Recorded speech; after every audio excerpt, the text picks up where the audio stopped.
Chapter 361. Li Mu looked at Lu Yi and said with a smile, "Lord Lu, this is a spirit orange carefully cultivated by the South Commandery.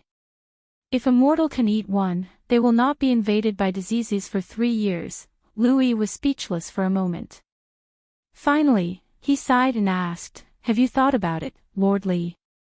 Li Mu said, "I once made a great vow to establish my heart for the world and my life for the people. How can I watch the heroes of the great Zhou be framed by villains and leave behind a torrent of infamy in history?" Lu Yi picked up the pen helplessly and said, "Give me 2 more oranges." Li Mu stretched out his hand and 2 more spirit oranges appeared in his hand. Lu Yi signed his name on the document and shook his head. "I hope Lord Li has good luck." Li Mu clasped his fist and said, "Thank you, Lord Lu." Lu Yi waved his hand and said, "You're welcome. This document has to be handed over."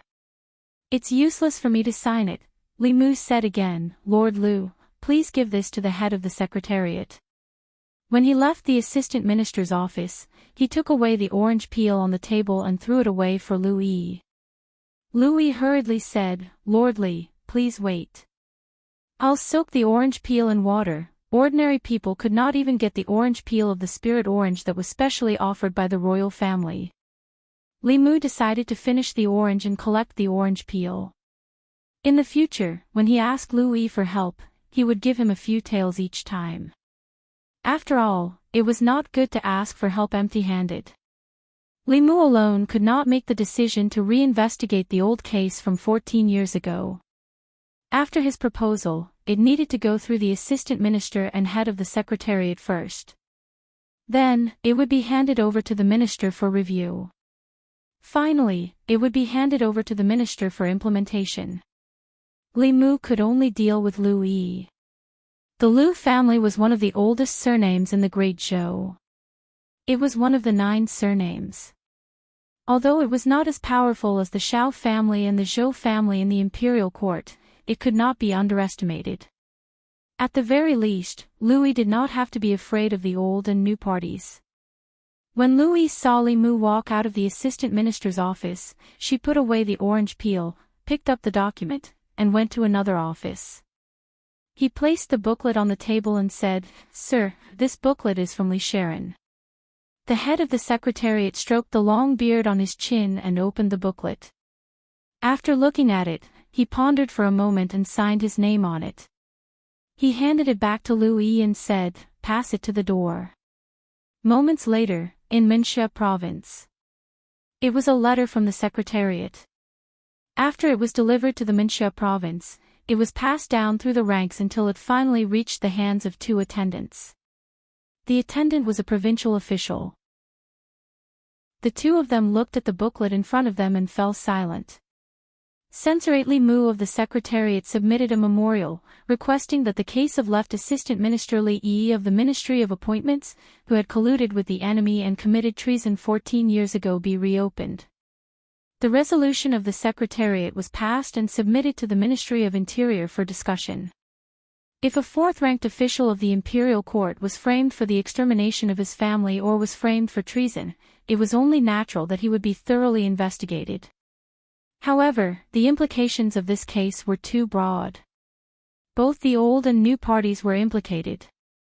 It was fine if the case could not be reopened. Once the case was reopened, 2 out of the 6 ministers of the imperial court would be sentenced to death. One of them was the important minister of the Ministry of Appointments. Other than the ministers of the Ministry of Appointments and the Ministry of Works, the 2 assistant ministers of the Ministry of Appointments would be sentenced to death. The assistant minister of the Ministry of Justice would be sentenced to death. Even if the other high-ranking officials in the imperial court were not sentenced to death, they would not be able to escape severe punishment. In this way, the imperial court would be in chaos. Perhaps it would give an opportunity to those with ulterior motives. Compared to this matter, whether or not Li Yi was wronged was not so important. One of the attendants shook his head and said, "The big picture is more important." The other attendant nodded and said, "Agree." Li Mu ate 2 oranges. Before he went to the yamen, the booklet he had handed out was returned to his hands. His request to reinvestigate Li Yi's case was rejected by the Ministry of Family Affairs. In the 3 provinces, the Secretariat of the Secretariat wrote the edict in the tone of the Emperor and had to be submitted to the Ministry of Interior for review. If the Ministry of Interior passed, they would sign the review opinion on the edict and send it back to the Secretariat. The Secretariat would pass it to the Emperor. After the Emperor gave his final approval, it would be sent back to the Ministry of Interior. If the Ministry of Interior did not pass, they would also send the memorial back to the Secretariat. Sometimes, they would let the Secretariat revise it before sending it back. Sometimes, they would just write the word reject and directly reject it, not giving anyone a chance. The booklet on Li Mu's desk had the word reject written at the end. This meant that the Ministry of Interior did not agree to reopen the case. This kind of thing was very normal. Not to mention the Secretariat, they even dared to reject the Emperor's opinion. They could be said to be the most ruthless department in the imperial court. Of course, if the Empress was stubborn, she could bypass the Ministry of Interior and directly give the order. But in that way, the order in the imperial court would be in chaos. This was not what Li Mu wanted. In any case, he did not expect the Ministry of Interior to agree. This booklet was just a prelude. His purpose was to send a signal to those people: he had accepted Li Yi's case. After that, Li Mu did not mention this matter again. He left the Secretariat and went straight home. There were no secrets between the various departments in the imperial court. Li Mu wanted to reopen the old case of Li Yi from 14 years ago. The fact that his memorial was rejected by the Ministry of Interior spread to the various departments after it was sent to the yamen.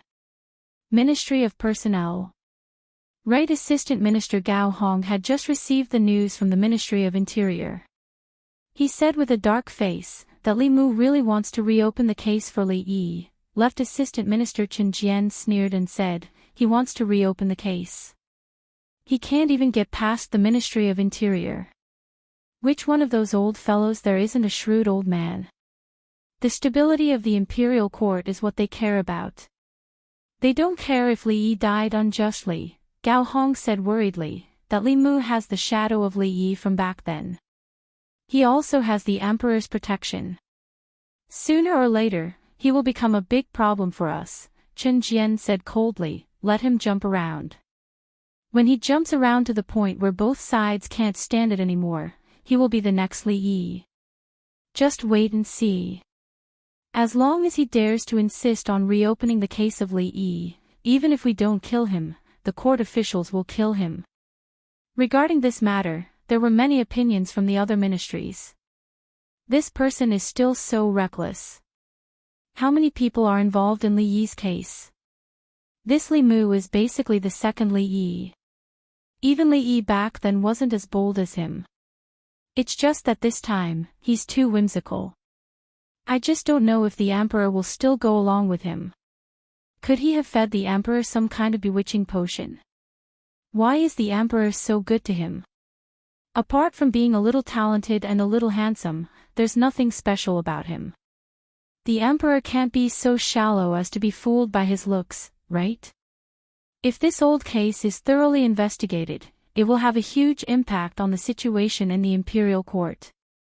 Both the old and new parties will be greatly affected because of this, which is not conducive to the stability of the overall situation.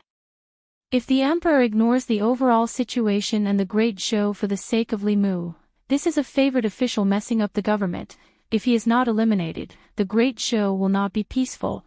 Once the news of Li Mu's suggestion to reopen the case of Li Yi spread, it caused widespread discussion in the imperial court. In the hearts of some of the officials, the truth of Li Yi's case was no longer important.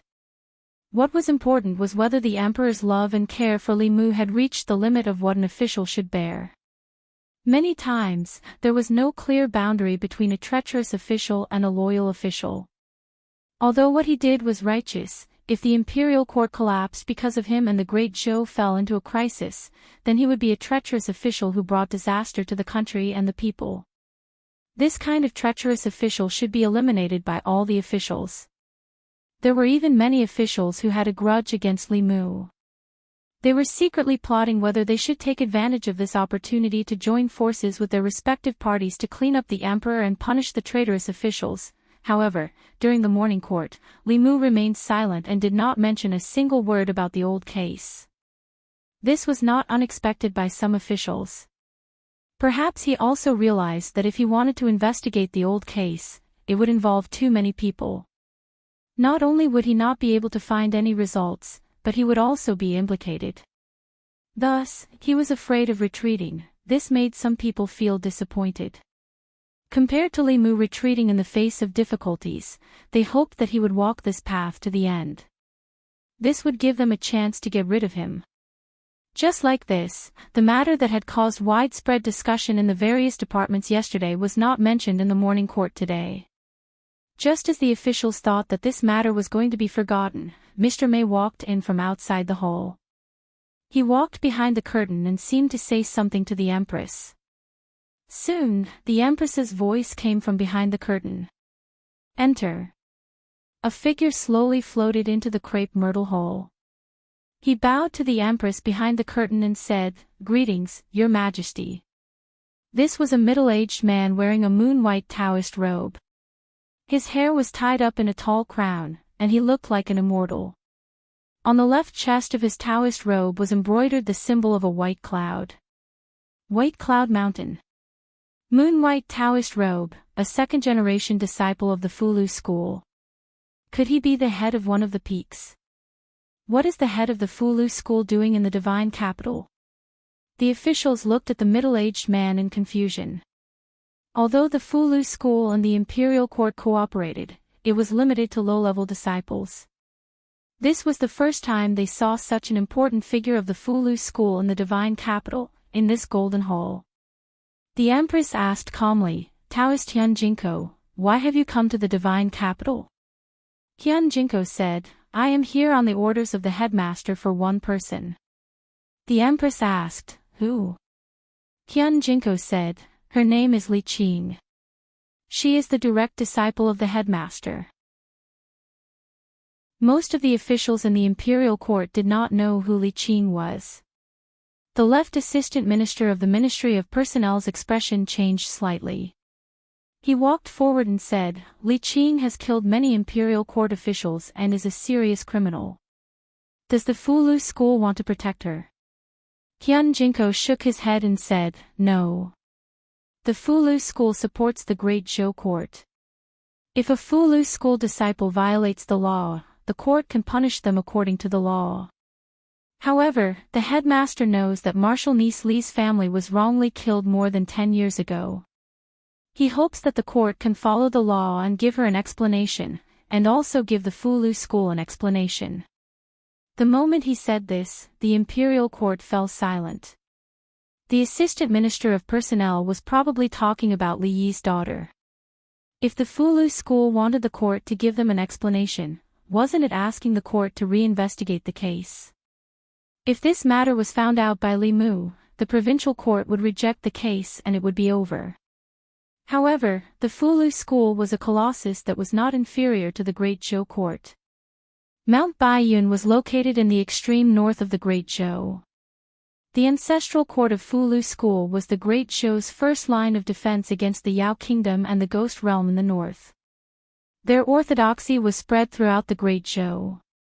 The court could only be kind and not evil. However, for the sake of the Fulu school, reinvestigating the case of the past would cause unrest in the court. Of course, this was not allowed. The court had to lower their stance and calmly reason with the Fulu school. Even if they refused, they had to show the court sincerity. This way, even they could not force the court. One of the attendants stood up and cleared his throat. Just as he was about to speak, an angry roar suddenly came from the front of the court. Prince Shou's face was full of anger. He pointed at Hyun Jinko's nose and scolded, "The Great Zhou is the Great Zhou of the court. Why does the court need to explain its actions to others? Who does your Fulu school think you are? How dare you teach the court how to do things? Chapter 362. The moment King Shou spoke, some of the officials in the imperial court knew that something was amiss. Most of the people involved in Li Yi's case were from the old party. Even if King Shou didn't want to reopen the case, he couldn't speak to a peak master of Fulu school like this. Among the 6 sects of Dao, only Fulu school and Xuanzong were located in Great Zhou.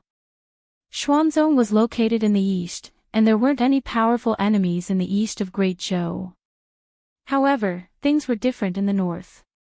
The country of demons and the Hades domain were both located in the northwest. The ancestral court of Fulu school was located in the north, intimidating the demon country and the ghost domain. It was a solid barrier at the border of Great Zhou. Without Mount Baiyun, the demon country and the ghost domain could easily invade Great Zhou. No matter what, the imperial court couldn't become enemies with Fulu school. At the back of the hall, Zhang Chun had already opened his mouth. However, when he heard King Shou speak, he swallowed the words that were already in his throat. Hyun Jinko didn't look at King Shou. Instead, he swept his gaze across the officials and asked, "Is this the attitude of the Great Zhou court?" King Shou had a look of disdain on his face. Just as he was about to continue speaking, he was pulled back by 2 officials beside him. "Your Highness, be careful with your words." The attendant opened his mouth, but he couldn't say the words he wanted to say to delay the matter. King Shou's words left the imperial court with no way out. Now, even if the imperial court didn't want to investigate, they had to. If the imperial court really didn't care about Fulu school's request, wouldn't that mean that they didn't care about Fulu school at all? The deterioration of their relationship with Fulu school would be even more serious than the turmoil in the imperial court. In the imperial court, no one's position was irreplaceable. They just had to pay a price. However, the position of the Fulu school was truly irreplaceable. Without the Fulu school, there was no way the imperial court could send 3 7th realms, close to 10 6th realms, and countless 5th and 4th realms to hold the fort in the northwest region. This would drain most of the imperial court's manpower. The imperial court was completely silent. Hyun Jinko spoke again. "If this is the intention of the Great Zhou court, then I will return to Mount Baiyun and pass on the court's intentions to senior brother sect leader." A moment later, Shang Wanli walked out from behind the curtain and said, "Hyun Jinko, you have misunderstood. This case is of great importance. I would like to ask you to wait for 2 more days. After the imperial court has discussed this matter, we will give Fulu school an answer." Hyun Jinko said indifferently, "In 3 days, I will return to Mount Baiyun. In these 3 days, I will wait for the imperial court's reply."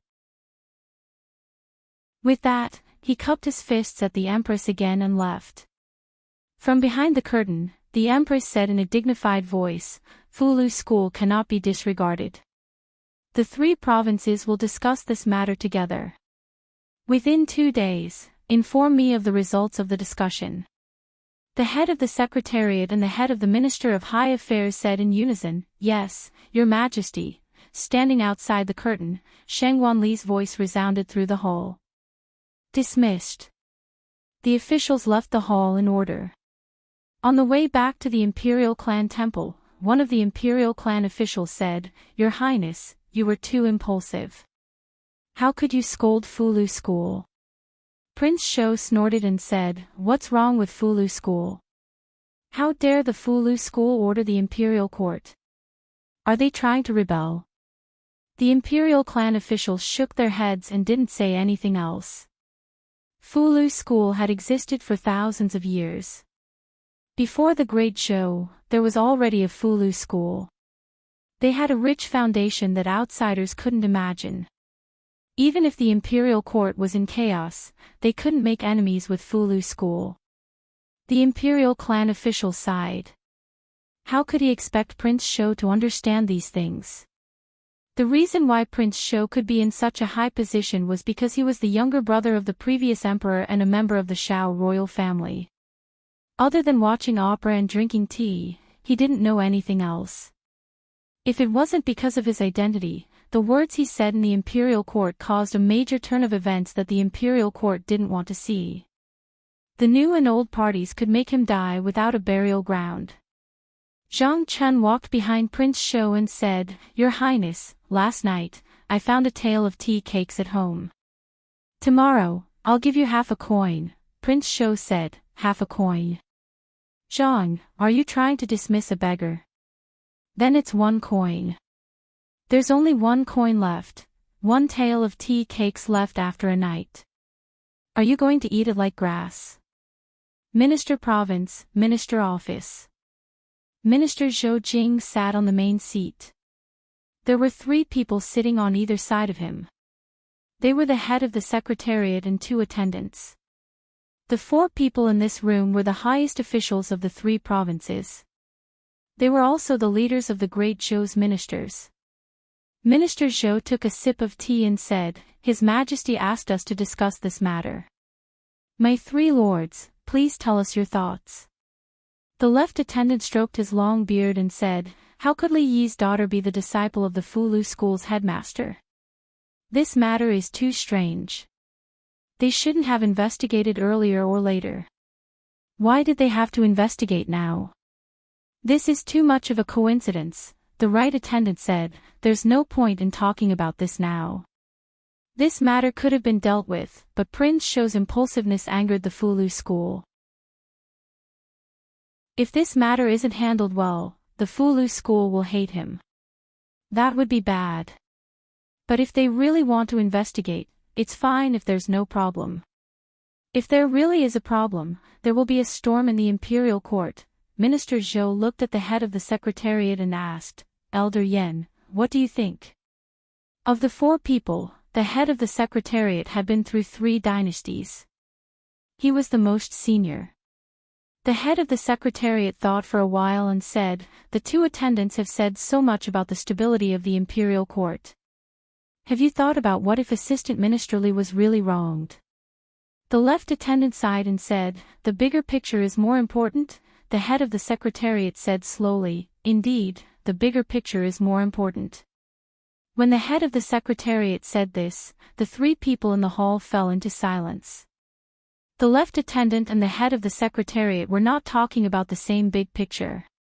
Compared to the injustice Li Yi had suffered, the stability of the imperial court was more important. Compared to the stability of the imperial court, the relationship with the Fulu school was more important. The imperial court was temporarily in chaos, but it would eventually return to stability. If the relationship with the Fulu school was broken, no matter how stable the imperial court was, it would not be able to create a powerful ally like the Fulu school out of thin air.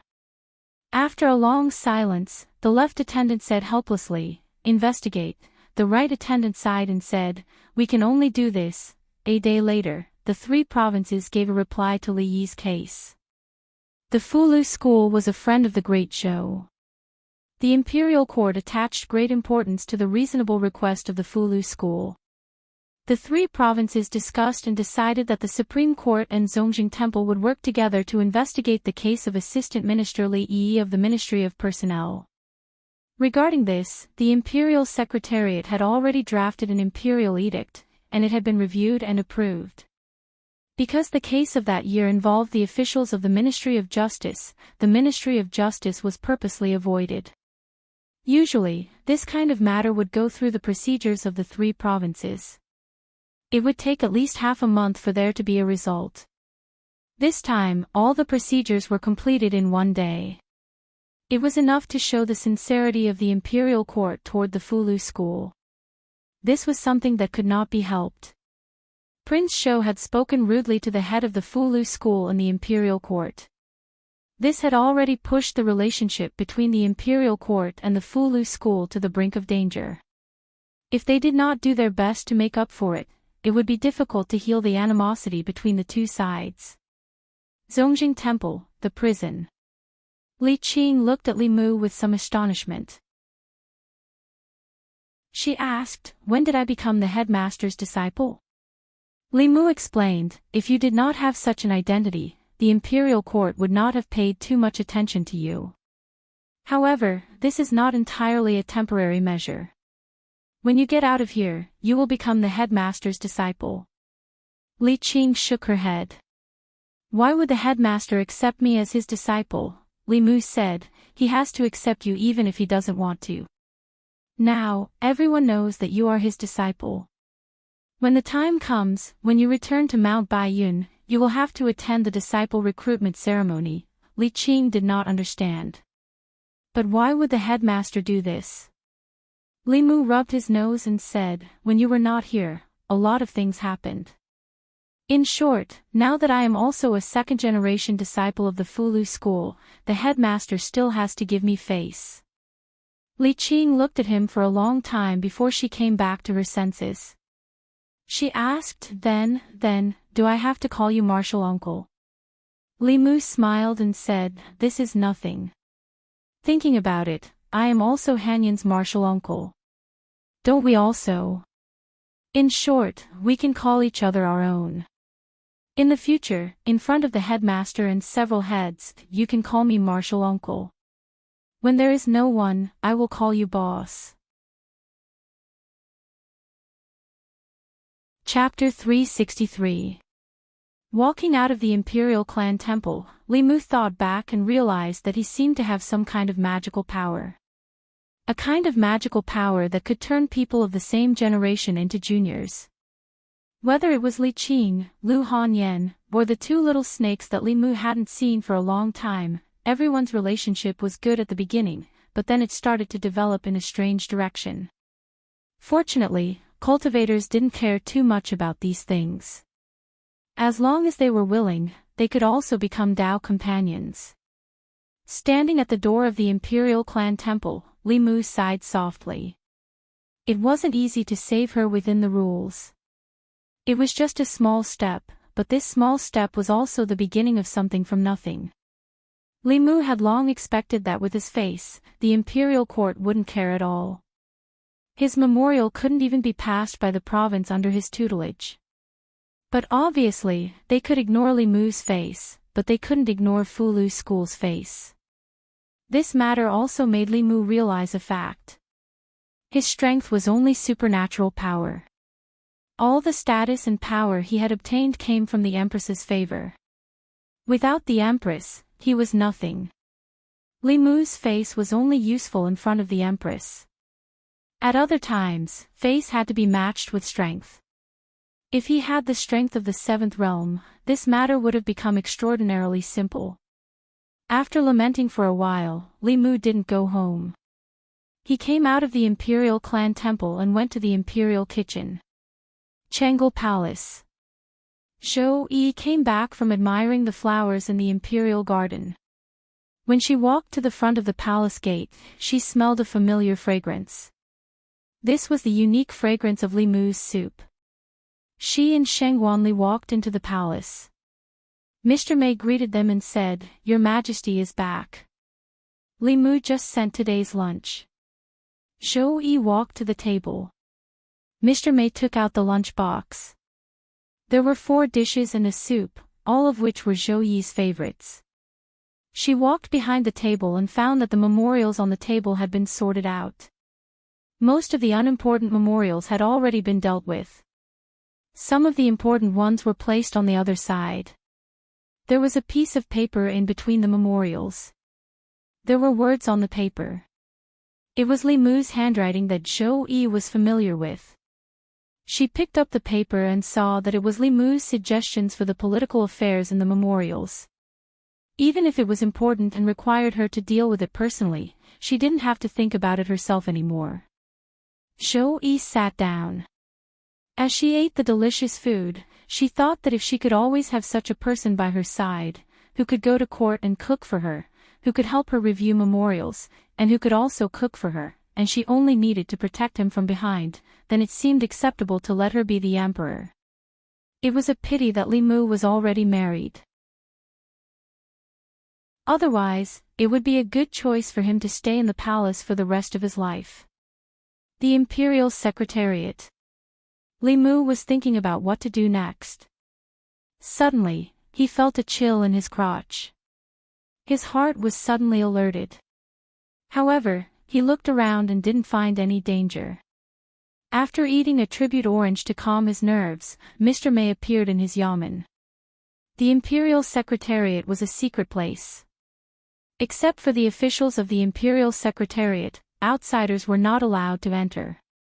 However, Mr. May was the Empress's man. She walked around the Imperial Secretariat like it was her garden, and no one dared to say anything. Li Mu was busy. After looking up at her, he lowered his head and asked, "What's the matter?" Mr. May walked in and said, "Can't I come and see if there's nothing?" Li Mu picked up a pen and wrote something on the paper.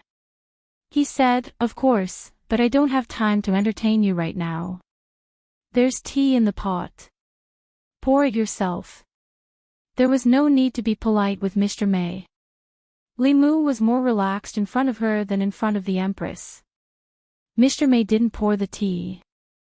He walked behind Li Mu and asked, "What are you writing?"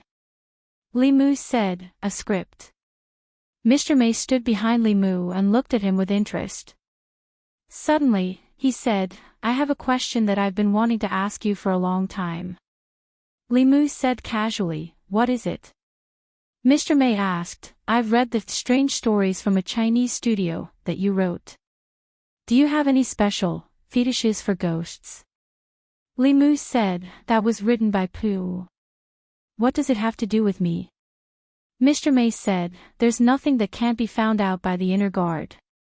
Li Mu raised his head and said, "Then you can ask the inner guard to help you. You don't have to trouble the Zongjing Temple and the Dali Temple with Master Li Yi's case." Mr. May coughed and said, "The inner guard was established not long ago. How can they find out something that happened more than 10 years ago?" "You haven't answered my question." Li Mu shook his head and said, "Of course not. I'm just treating everyone equally. There were ghosts and human women in that case." "Why did you only see ghosts?" Mr. May suddenly understood and said, "I see. I thought you had some feelings for Xiaobai." Li Mu looked at her in surprise and said, "Why do you have so many strange things to say today?" "You're just like His Majesty." Li Mu thought of something and said to her, "You're becoming more and more like His Majesty recently. That's not good. You're different from His Majesty. If you imitate His Majesty, you'll delay your life. You might really die alone." Mr. May crossed his arms and said, "Tell me, how am I different from His Majesty?" Li Mu said honestly, "Even if His Majesty isn't the Emperor, he's still a famous beauty in Luoyang. Whether he's arrogant or gentle, he's always liked by people. Do you think you're as beautiful as His Majesty?" It was only because of Mr. May that Li Mu would say such heartfelt words to her. If it were Sheng Wanli, she wouldn't be single for the rest of her life and have nothing to do with Li Mu. He wouldn't say such things that might offend people. "I know." Mr. May nodded and then asked, "Do you think His Majesty is beautiful?" Li Mu looked at her and asked, "Don't you think so?" Mr. May seemed a little embarrassed and said, Of course I think so." Li Mu picked up the pen again and said, "If there's nothing else, I'll get back to work. I have to finish writing before I go to the yamen." Mr. May didn't disturb Li Mu. He turned and walked out of the secretariat. Not long after, 2 internal guards brought another box of mandarin oranges, saying that it was a gift from the Empress. Li Mu accepted it happily. The taste of the mandarin oranges was really good. Wan Wan and Xiaobai both liked it very much. Of the 2 boxes of mandarin oranges, a few were given to Zhang Chen and some were left for Li Qing. The rest were quickly finished by them. When he went to the yamen, Li Mu thought that Lu Yi was from South Commandery, which was thousands of miles away from Luoyang. If she could eat mandarin oranges from her hometown here, it might comfort her homesickness. In the assistant minister's office, Lu Yi looked at the 2 oranges that Li Mu handed to her and asked, "Mr. Li, haven't you finished the spiritual oranges?" Li Mu said, yes, but His Majesty just sent another box. Mr. Liu, you're from South Commandery, so I want to leave two for you. Lu Yi looked at the oranges that Li Mu handed to her and was moved. She was about to reach out to take them when she suddenly thought of something. She suddenly withdrew her hands and said, Mr. Li, why don't we talk about the matter first? Li Mu looked as if he couldn't hide anything from her and said, to be honest, I want the Imperial Court to search the soul of the Assistant Minister of the Ministry of Personnel and the others. This is the simplest way to investigate the case. I've already written the report. Mr. Liu, please sign it. Lu Yi's face froze and she said, Mr. Li, the spiritual oranges are too precious. I can't accept it, I'm just kidding. Li Mu left the two oranges on the table and said, I'm already very grateful to Mr. Liu for what happened last time. These two spiritual oranges are just a small token of my appreciation. Seeing Li Mu's back disappear, Lu Yi's face was full of emotion. 3 boxes of spiritual oranges. His Majesty's favor to Li Mu had already surpassed the former emperor's favor to the empress and the imperial concubine. At this time, the Right Assistant Minister of the Hall of Governmental Affairs came in from outside and put a few reports on the table. He said, Mr. Liu, take a look at these reports first. After we discuss them tomorrow, we'll submit them to Mr. Yan. Hey, why are there 2 oranges here? I'll take one, stop. Louis shouted, which scared the Right Assistant Minister of the Hall of Governmental Affairs. Then he realized that he had lost his composure. He put the 2 oranges in his sleeve and said, these 2 oranges have a special meaning to me. If Mr. Su wants to eat them, I'll send you a box in a few days. Great Sound Bar. Li Mu handed a few pages of paper to the owner of the Great Sound Bar and said, please. The owner of the Great Sound Bar said seriously, don't worry, Mr. Li. I'll take care of this matter as soon as possible. After Li Mu left, the owner of the Great Sound Bar looked at the few pieces of paper in her hand. What was written on the paper was a complete play. The play was about an official of the Zhao family of the previous dynasty. Because he had offended a powerful official, he was framed by a treacherous official and his family was tragically exterminated. The surviving orphan of the Zhao family grew up and avenged his family. In the Li residence, Yuzhen Si took a few pages of paper from Li Mu's hand and floated away. The ancestral court of Fulu School was located in Mount Baiyun. It had branches all over the 36 counties of the Great Zhou. These branches were inherited from the ancestral court and were united with it. Soon, this play would appear in all the counties of the Great Zhou. Chapter 364. After making these arrangements, the following matters could not be rushed. All they could do was wait. Lu Hanyan was playing the zither in the courtyard. Li Mu listened as he peeled the spiritual orange the Empress had just given him and fed it to her. When he turned around and saw Wan Wan and Xiao Bai staring at him, he also fed them a few pieces. When the song ended, Lu Hanyan turned around and asked, "How's the matter with Constable Li?" Li Mu said, "The Imperial Court has already asked the Imperial Clan Court and the Supreme Court to investigate again. Everything is going according to plan." Lu Hanyan suddenly asked, "When she left you, it was to avenge her family, right?" This question caught Li Mu off guard. From the moment Li Qing appeared in the divine capital, she had never asked Li Mu where he went or what he did every day. She had also never asked him about Li Qing. However, Li Mu knew that she definitely cared. If there was anyone in this world who could make him feel threatened, it would be Li Qing. Li Mu thought for a moment and said, "She withdrew from the Fulu school. She didn't tell all her friends because she didn't want to implicate the sect in us." Lu Hanyan was silent for a moment and then whispered, "If Constable Li hadn't left at that time, could it be?" Li Mu hugged her from behind and said, "There's no if. We're already husband and wife. I've already given you my primordial young that I've treasured for 20 years. What are you still worried about?"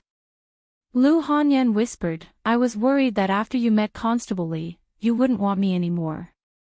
Clearly, she was the first person you met and the first person you liked. Li Mu suddenly realized that he might have been too busy with Li Qing these past few days and neglected her. Lu Hanyan seemed to be strong and opinionated, but in reality, the experience of being abandoned by her parents when she was young made her easily lose her sense of security. Coincidentally, Li Qing was the person who made her feel the most insecure. Li Mu felt a little guilty. He hugged her tighter and said, "What are you thinking? If I don't want you, where can I find another purine body that is so young, so beautiful, so versatile, and so good in the kitchen? You will always be the first wife of the Li family. In the future, no matter who enters this family, they will have to listen to you." After being comforted by Li Mu, Lu Hanyan's worries for the past few days had disappeared. While she was feeling touched, she seemed to have realized something and asked, "Who else will enter the house in the future?" "I'm just giving an example. When you make an analogy, who are you thinking of?" Li Mu gave Xiao Bai a look, and Xiao Bai immediately ran over. She took Lu Hanyan's hand and said, "Whether it's in the past or in the future, Sister Wan Wan and I will listen to Sister Lu." Li Mu took the opportunity to get away and said, "I'll go to old Zhang's house to ask about the progress of the case." The Zhang mansion was also in the North Court, not far from the Li mansion. Li Mu left the house and walked a few hundred steps. Inside the Zhang mansion. Think about it. How old are you? Why don't you find a husband and stay at home all day? When can you get married like this? I won't get married, okay? You still dare to talk back? Hearing the quarrel from the inner courtyard, Zhang Chun looked helpless. At a certain moment, she noticed that the footsteps in the inner courtyard were getting closer. She immediately picked up a broom and started sweeping the yard. Mrs. Zhang walked out of the inner courtyard. She wanted to find a place to vent, but when she saw Zhang Chun cleaning the yard obediently, she didn't want to lose her temper. She turned around and walked into the inner courtyard. She shouted, "Do you think I won't scold you if you hide in the house? Open the door." As soon as Li Mu walked into the Zhang mansion, Zhang Chun threw down the broom and said, "You're finally here. If there's anything, let's talk outside." Not long after, in a wine shop on the streets of Luoyang, Zhang Chun drank a few cups and complained about his disobedient daughter and irritable middle-aged wife. Then he said, "You're here to ask about the progress of Li Yi's case, right?" Li Mu nodded and asked, "How's the investigation going?" Zhang Chun shook his head and said, "It's easy to prove a person's guilt, but it's harder than reaching the sky to prove his innocence. Besides, although the imperial court has compromised this time, it's only on the surface. The Zongjing Temple and the Supreme Court won't spend too much effort. If the few minor officials who left the Ministry of Personnel were still alive, it's possible to find a breakthrough from them. But they've all died in the hands of Constable Li. And just yesterday, the only old official who had been in the Ministry of Personnel for more than 10 years was found dead in his home. He died of old age." Li Mu raised his wine cup and slowly twirled it between his fingers. How could there be such a coincidence in the world? When the Imperial Court wanted to investigate Li Yi's case from 14 years ago, the only person from the Ministry of Personnel who had personally witnessed the incident died of old age. Even if Li Qing didn't kill those people for revenge, they would probably die in the next few days due to various reasons. There were too many people who didn't want them to find out the truth of the incident. Li Yi's main crime back then was treason with the enemy. The officials from the Ministry of Personnel accused him of leaking important secrets of the Imperial Court to a certain demon nation. This led to the Department of Imperial offering suffering heavy losses in the war with the demon nation. Almost all of them were wiped out. Because of this case, Li Yi's entire family was exterminated. Only one daughter escaped because she was not in the divine capital. There was no way to find out the truth of what had happened back then. Even the most powerful cultivators could not divine a trace of the heavenly secrets. It was too difficult to overturn the case for him. Ministry of Personnel. Left Assistant Minister Chen Jian clasped his hands at a middle-aged man and said with a smile, "Minister, don't worry. Even if they investigate again, they won't find anything. The person standing in front of him was the Minister of Personnel, Xiao Yun. At the same time, he was also the Duke of Nanyang, a core member of the old party. More than 10 years ago, he was still the right assistant minister of the Ministry of Personnel. Now, he was the head of the Ministry of Personnel.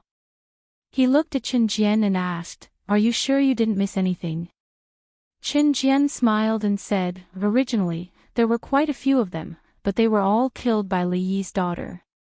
Does this count as lifting a rock and smashing one's own foot? This official would like to know what expression she would have if she knew about this. The Minister of Personnel nodded and said, "That's good."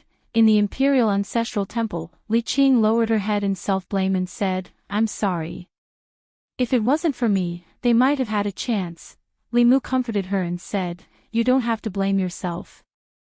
Even without you, they wouldn't have survived these few days. Those people wouldn't have let them live. Don't worry, I'll think of something." Li Mu was most worried that Li Qing would feel guilty and blame herself. After comforting her, he walked out of the Imperial Ancestral Temple and met Zhou Zhong outside the temple. Zhou Zhong looked at him indifferently and said, "Give up. If this goes on, Li Yi's ending will be your ending." Li Mu looked at him and turned to leave. Zhou Zhong asked, "You really don't want to give up?" Li Mu looked back at him and said in a deep voice, "I'm not you. I will never give up on her. Never." Zhou Zhong looked at Li Mu's departing figure until it disappeared from his sight. Only then did a faint smile appear at the corner of his mouth. From afar, one could see that his figure was slightly hunched, as if he had put down something important. Ziwei Palace. There wasn't anything important in today's morning court. Li Yi's case, which had been a hot topic for the past few days, became the focus of the court's discussion. Although the court had ordered a reinvestigation of this case, even with the combined efforts of the Imperial Ancestral Temple and the Supreme Court, they couldn't find a single clue. After all, 14 years had passed since this case. Almost all the clues had disappeared in the river of time. It was as difficult as ascending to the heavens to find a new clue. In the Great Hall, the left assistant minister of the Ministry of Personnel stepped forward and said, "Your Majesty, the evidence for Li Yi's case was conclusive back then. Investigating it now is already an exception. We can't keep wasting the court's resources because of this case." The Minister of Works, Zhou Chuan, also stepped forward and said, "The Fulu School wants to investigate this case. The court has already satisfied them and given them an explanation. The court has its dignity and can't be forced by them." The officials of the new party and the old party had already spoken. Their wishes represented the wishes of most of the court. If His Majesty still insisted, it would damage the court's dignity and the officials in the court would not agree. At this moment, the Assistant Minister of the Ministry of Justice, Zhou Zhong, also stepped forward. The officials in the court already knew that the new party and the old party had joined forces to settle Li Yi's case. Under everyone's gaze, Zhou Zhong walked to the center of the court, took off his official hat, and slowly knelt down. When the officials saw this, they were all stunned. Lord Zhou why is he kneeling? Why did he take off his official hat? The officials were in an uproar. In front of the crowd, Prince Zhou stared blankly at the kneeling Zhou Zhong and muttered, "Good fellow." Zhou Zhong knelt on the ground and placed his official hat beside him. He touched the ground with his head and said loudly, "I'm guilty." Chapter 365. The strange behavior of the Assistant Minister of Justice caused the atmosphere in the hall to explode. What is Assistant Minister Zhou saying? He's guilty. What crime did he commit? This can't be. Good heavens, does he want to die? In the imperial court, some people quickly realized something and looked at Zhou Zhong with astonished eyes, their faces full of shock. There were very few fools in the imperial court. In the blink of an eye, countless people had guessed Zhou Zhong's motive. Where the officials from the Ministry of Personnel were, the expressions of the three people changed. Zhou Chuan's expression also changed. Chen Jian's face was pale as he thought to himself, impossible, impossible, he will die if he does this. At this moment, Zhou Zhong, who was kneeling on the ground, spoke again. Zhou Zhong spoke in a deep voice, 14 years ago, I was bewitched by Chen Jian, the imperial physician of the Ministry of Personnel, Gao Hong, and the right assistant minister of the Ministry of Personnel, Xiao Yun, to frame the left assistant minister of the Ministry of Personnel, Li Yi, for treason. Chen Jian could not allow him to continue. He strode forward and said loudly, Zhou Zhong, what are you talking about?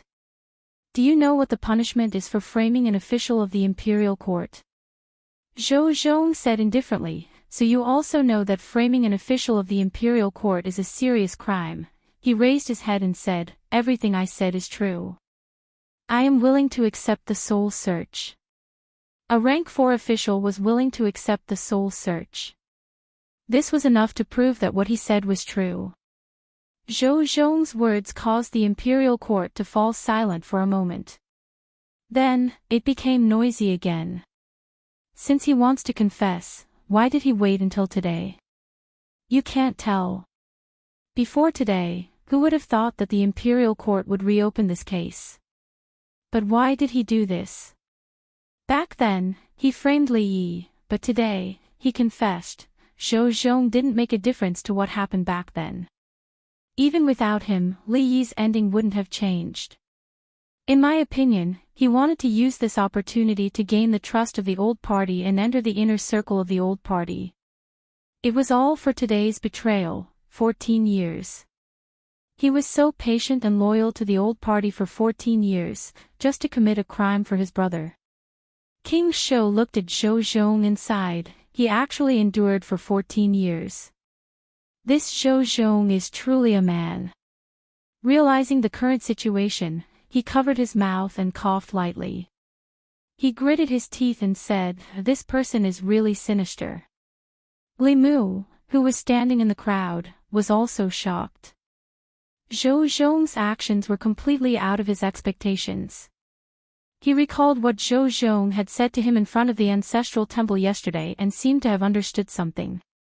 It turned out that he had already made his decision at that time. Li Mu thought that Zhou Zhong was someone who would give up everything for his political ideals.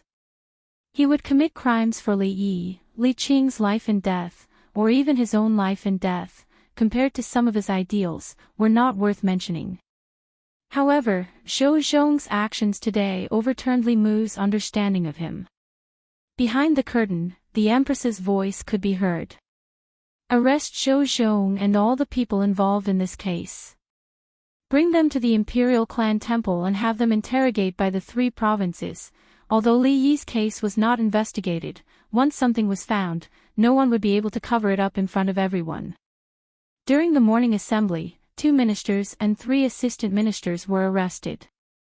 Other than that, there were also some people involved in the case who were not in the assembly. The internal guards were immediately ordered to arrest them. No one would have thought that this matter would have such a huge turn of events. Those people who framed Li Yi all those years ago thought that victory was in their hands, but they didn't expect that there would be a spy among them. From the beginning to the end, Zhou Zhong was not on the same side as them. He had endured for 14 years, waiting for this day. His counterattack caught both the old and new parties off guard. Although 14 years had passed since they framed a rank 4 imperial court official and caused extremely serious consequences, each and every one of them would not be able to escape death according to the law. In the Imperial Clan Temple, a few of them had their powers sealed and were sent to prison to await trial by the 3 provinces. This case involved a lot of people and no department had the ability to investigate it alone. Li Mu walked into the most luxurious prison. Li Qing woke up from her meditation and asked softly, "What happened outside? Why is it so noisy?" Li Mu opened his mouth but didn't know what to say for a moment. After organizing his words, he said slowly, "Just now in the assembly, Zhou Zhong admitted in front of His Majesty and hundreds of officials that he was involved in framing your father. Now, the Minister of Personnel, the Minister of Works, and the left and right assistant ministers of personnel have all been arrested. Li Qing said anxiously, he did not frame father. He did all this for their dreams. One day, he could reverse the verdict for father. Li Mu nodded and said, I know. You don't have to worry. I will report this matter to His Majesty. Although this is not enough to pardon him, he should be able to avoid death. Although Zhou Zhong's actions were pardonable, he could not be completely forgiven by the law just because he was pardonable. After all, he was still considered one of the main culprits back then. Seeing that he had voluntarily confessed to the crime and confessed to being an accomplice, according to the law, he could be spared. Of course, no matter what, after this incident, he could no longer be an official. After a while, Li Mu walked out of Li Qing's prison and came to another place. Zhou Zhong was imprisoned here. He was imprisoned separately from the others. Li Mu stood outside the prison and said, I thought you would not stand up. Zhou Zhong looked at him and said, if you could really find out anything, why would I stand up? Li Mu shook his head and said, this is not your style. If you want to achieve your dreams, you have to protect yourself. This is what you taught me. Zhou Zhong was silent for a moment and said slowly, but this may be his only chance. If he misses it, there will be no chance for him to regain his innocence. 14 years had passed since Li Yi's case. If the case was closed a second time, it would be impossible to overturn the case in the future. Li Mu looked at him and asked, so you gave up on your dreams? Zhou Zhong's gaze was deep as he said calmly, the flame of dreams will never be extinguished. As long as the flame is still there, the flame will be passed on forever, in another prison cell. With the assistant minister of the Ministry of Personnel as the leader, the few of them had ugly expressions. Not long after, the door of the prison cell was opened and 3 more people were pushed in. Chen Jian's face was pale as he said, Marquis Zhongyong, Count Pingan, Marquis Yongding, you have all been captured too. The 3 of them were shocked when they saw the few people in the prison cell. After realizing something, they said in shock, could it be? Chen Jian gritted his teeth and said, that damned Zhou Zhong betrayed all of us. After understanding the whole story, the 3 of them had completely gloomy expressions. The assistant minister of the Ministry of Personnel, Gao Hong, sighed and said, if Zhou Zhong's soul is searched and he reveals what happened back then, the few of us will probably be sentenced to death. Chen Jian said, we are all grasshoppers on the same rope. We must think of a way, or else it will be difficult for us to escape death. The Marquis Zhongyong shook his head and said, death is impossible. My family still has a death exemption medallion bestowed by the late emperor. As long as I don't rebel, no one can punish me. The Count Pingan also sighed, it's a pity that the medallion passed down by my father is gone. I originally wanted to pass it down from generation to generation. The Marquis Yongding had a pained expression as he said, my family's medallion probably can't be kept. That damned Zhou Zhong, if it wasn't for his bewitchment back then, the 3 of us wouldn't have participated in this matter. Chen Jian said in shock, all of you have death exemption medallions. The Marquis Yongding nodded and then looked at the 3 people opposite him and said, not only us, the late emperor also bestowed one to the Duke of Nanyang. Although Assistant Minister Gao didn't have one, concubine Gao should also have one. She would not save her brother. The Minister of Personnel glanced at Zhou Chuan who was in the corner and said indifferently, the Zhou family's 2 death exemption medallions have already been used last time. I wonder if the Empress will spare Minister Zhou. Zhou Chuan looked at him and said indifferently, unfortunately, father-in-law gave that medallion to my wife before he passed away. Chen Jian looked at the people around him in a daze and felt that he didn't fit in with them. Out of the 7 people standing here, only he didn't have a death exemption medallion. The Minister of Personnel saw his worry and said, don't worry, the late emperor bestowed 13 medallions and we have already used 12 of them. If I remember correctly, the last medallion should be in the hands of Prince Shou. Hearing Prince Shou's name, Chen Jian heaved a sigh of relief and immediately said to the jailer outside the door, "Quickly go and report that I want to see Prince Shou." Not long later, Prince Shou walked over slowly. Chen Jian grabbed the bars of the cell and said hurriedly, "Prince Shou, you must save me." A moment later, after hearing his words, Prince Shou smiled and said, "What kind of relationship do we have? Everyone is doing this for the Shao family. Isn't it just a medallion? I will give it to you." Chen Jian heaved a sigh of relief and said, "Thank you, Your Highness." Prince Shou touched his waist with one hand and his expression suddenly changed. He said in shock, "Where is my medallion? Where did my big medallion go?" Chapter 366. Prince Shou touched his body and said regretfully, "I seem to have lost my token." Chen Jian grabbed the bars of the cell and said with a trembling voice, "Prince Shou, please don't scare me. This concerns my life." Prince Shou thought for a while and said, "Well, I'll go back and look for it. It shouldn't be lost. You wait here and I'll tell you when I find it." Seeing Prince Shou leave quickly, Chen Jian leaned against the wall weakly. He looked at the other people in the cell talking and laughing. The atmosphere was very lively. But the lively atmosphere was theirs, and he had nothing. Although they were in the same cell, they were not the same. At the same time, in another cell, Zhou Zhong said slowly, "Back then, he and I offended the interests of the upper class and strongly opposed the death exemption token issued by the late emperor. The courtiers and the emperor could not tolerate us. He was framed for treason. Although there was not enough evidence, what they needed was just a reason. Before he died, he entrusted Qin to me and asked me to protect myself first and then slowly complete our great cause. For our great cause, we can give up everything." Li Mu asked, "This is the reason why you gave up on her?" Zhou Zhong nodded and said, "At least, before you moved to Fulu school, I had no other choice." This was the reason why Li Mu had been guarding against Zhou Zhong. This kind of person had a firm goal and was extremely rational. In their eyes, family and friends were not as important as their great cause. They could sacrifice themselves at any time. Li Mu admired his patience and ambition, but he would not get too close to this kind of person. He looked at Zhou Zhong and asked, "You made a choice in the end?"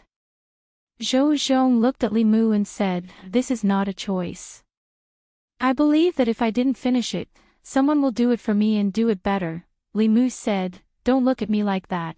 Zhou Zhong continued, "Back then, the late emperor gave out 13 gold medallions. He tried his best to abolish it, but he incurred the displeasure of the late emperor and died because of it. All these years, 3 of the 13 gold medallions have been used up. Including the old concubine's gold medallion and the Zhou family's gold medallion, there are 7 left. Among these 7 medallions, 6 will be used up this time. The last one is in the hands of Prince Shou. These things shouldn't have existed from the beginning to the end. In the future, we will probably never see them again." Having said this, he leaned against the wall and sat down. He closed his eyes and said, "You can go. I'm already very tired. The prison of the Imperial Clan Temple is a good place to sleep." As soon as he finished speaking, his breathing calmed down and he actually fell asleep. Li Mu slowly walked out of the prison. In the courtyard of the Imperial Clan Temple, Prince Shou and Zhang Chen were playing dice under the shade of a tree. King Shou's gambling luck had always been bad. In front of Zhang Chen, there was already a pile of silver fragments. After losing another round, King Shou searched his chest and sleeves. Finally, he couldn't find a single piece of silver. Zhang Chen kept the silver fragments and said, "Why don't we stop here today and wait for the next round when you have enough money?" King Shou slammed a piece of gold on the table and said, "Who are you looking down on? Let's continue. I'm going to win back all the money I lost last time." Zhang Chen looked at the piece of gold and said in surprise, "This piece of gold, why does it look so familiar?" Li Mu looked at it from afar and also felt that it looked familiar. This piece of gold was squarish. Other than the fact that there were no words on it, it looked like it was carved from the same mold as the death exemption medallion. King Shou glanced at Li Mu from afar and asked, "Little Li, are you coming?" 15 minutes later, Li Mu carried the gold and left the Imperial Clan Temple. He planned to melt this thing when he returned. This thing wasn't light and should be enough to make a few pieces of jewelry. He would give one to Lu Hanyan, one to Li Qing, and 2 to Wan Wan and Xiao Bai. If there was any left, he could give it to the Empress. At this moment, the entire Shindu was in an uproar because of something. Today, Li Yi's case, which affected the hearts of countless people, had a shocking turn of events. The first person to suggest reinvestigating the case was Li Mu from the Central Secretariat. He felt that it was unfair for Li Yi back then and wanted to reverse the case for him, but he was rejected by the imperial court. After that, people from the Fulu school in the northern county came and forced the imperial court to pay attention to this case. On the surface, the case was reinvestigated because of the Fulu school. However, the officials living in the northern courtyard saw the head of the Fulu school entering and leaving the Li residence on the day of Li Mu's wedding. It was obvious who was behind this matter. The commoners did not know what happened after that, but they roughly knew that the imperial court did not find out anything about the old case. There were also voices of opposition in the imperial court. If there were no accidents, this matter would be left unsettled in the end. However, no one had expected that the case would take such a huge turn. Zhou Zhong, the assistant minister of the Ministry of Justice, who was a core member of the old party and had made many contributions to the old party over the past decade, admitted in front of all the officials and His Majesty that he had conspired with the old party to frame Li Yi back then. He had single-handedly sent the masterminds of the old case to the Zongjing Temple. Among these people were 2 ministers of the 6 ministries and 2 assistant ministers. This was the case that had the greatest impact on the court in all these years and involved the widest range of people. And this was only the mastermind. If the accomplices were included, who knew how many people in the court would be implicated? However, why did Zhou Zhong do this became a mystery in the hearts of the people. Did Zhou Zhong lose his mind? Not only did he court death, but he also pulled in his accomplices. I don't understand, I really don't understand. That's right, what do you think he's after? Did something go wrong in his cultivation and he was invaded by his inner demons, causing him to go crazy? In my opinion, it might be because of the unequal distribution of benefits that caused internal strife. In the entire divine capital, everyone in the streets, taverns, and tea houses were discussing this matter. No matter how they thought about it, they could not imagine that the people who framed Li Yi back then were not found by the imperial court. Instead, they were wiped out because of internal strife. As for why Zhou Zhong did this, there were different opinions. Some said that he was invaded by his inner demons, some said that he had lost his mind, and some said that the old party had internal strife. In a restaurant somewhere, an old man could not listen anymore. He slammed his wine bowl on the table and said in a deep voice, "Did you forget that more than 10 years ago, other than Li Qingtian, there was also Zhou Qingtian in the divine capital?" What Li Qingtian, Zhou Qingtian? 14 years ago, I was only 5 years old. I was still playing with P. I didn't know anything. Old man, what are you talking about? The young people in the restaurant were confused. A few of them who were over 30 years old seemed to have thought of something, and a look of realization appeared on their faces. More than 10 years ago, when the late emperor was still on the throne, it was the darkest period of the divine capital in their memories. At that time, the rich and powerful only needed to pay a fine to kill someone. At that time, it was not uncommon for the rich and powerful to kidnap women on the streets. At that time, the officials of the Great Show were corrupt, and governance was chaotic. The people suffered greatly. The people of the divine capital would rather take a detour than walk past the government. Even during those dark times, there was still light in the divine capital. At that time, the assistant minister of the Ministry of Personnel, Li Yi, punished the corrupt officials and brought justice to the officials of the divine capital. The director of the Ministry of Justice, Zhou Zhong, redressed the grievances of the people. The two of them persuaded the late emperor to abolish the Silver Penalty Act and stopped him from giving out the gold medallion. At that time, they were one of the few rays of light in the hearts of the people of the divine capital. They were known as Qin Tian. However, this situation did not last for long. Later, the assistant minister of the Ministry of Personnel, Li Yi, was accused of treason, and his entire family was killed. At that time, the people of the divine capital could not accept this result. Assistant Minister Li was righteous and loved the people like his own children. How could he be a treacherous official? What made it even more difficult for the people to accept was that the director of the Ministry of Justice, Zhou Zhong, was one of the officials who accused him. They used to admire Zhou Zhong, but later on, they hated him as much. After Assistant Minister Li's death, Zhou Zhong quickly sided with the old party and became their lackey. A few years later, he was promoted to the position of Assistant Minister of the Ministry of Justice. Over the years, he protected many people from the old party and helped the old party fight against dissidents and the new party.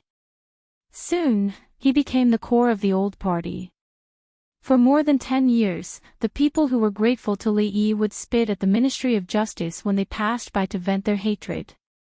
However, no one expected that more than 10 years later, Zhou Zhong would stand up for Li Yi in the imperial court without hesitation and reverse the verdict. Someone finally recalled and said in disbelief, "Could it be that Lord Zhou has been enduring humiliation for the past 14 years just for this day?" That's right, that's right. Otherwise, it doesn't make sense. Why would he give up the power he already had? Could it be that we've been wrong about Lord Zhou all these years? Lord Li and Lord Zhou are brothers of different surnames. Back then, Lord Zhou must have known that he couldn't save Lord Li, so he went undercover in the old party and gained their trust. He waited for the right time to reverse the verdict for Lord Li and give those people a fatal blow. 14 years, he was scolded by us for 14 whole years. How much has he been wronged all these years? The truth of what happened back then had been revealed. Many people were filled with regret and their respect for Zhou Zhong was even greater than before. Li Mu's residence. When Li Mu used the true samadhi fire to burn the gold cake, he realized that it was only coated with a layer of gold powder on the surface. The inside was black and looked like iron but not iron. He did not know what it was. Li Mu then threw it into the flask heaven dimension. Prince Shou actually used a gold-plated fake to trick him. He had to be more careful when gambling with him in the future. At the same time, in the Imperial Clan Temple, Prince Shou sighed and walked to the front of the prison cell. He looked at Qin Jian apologetically and said, "Assistant Minister Qin, I'm really sorry. I've searched everywhere for that death exemption golden medallion but couldn't find it. It should have really been lost. Don't worry. Every year on your death anniversary, I'll get people to burn more paper money for you."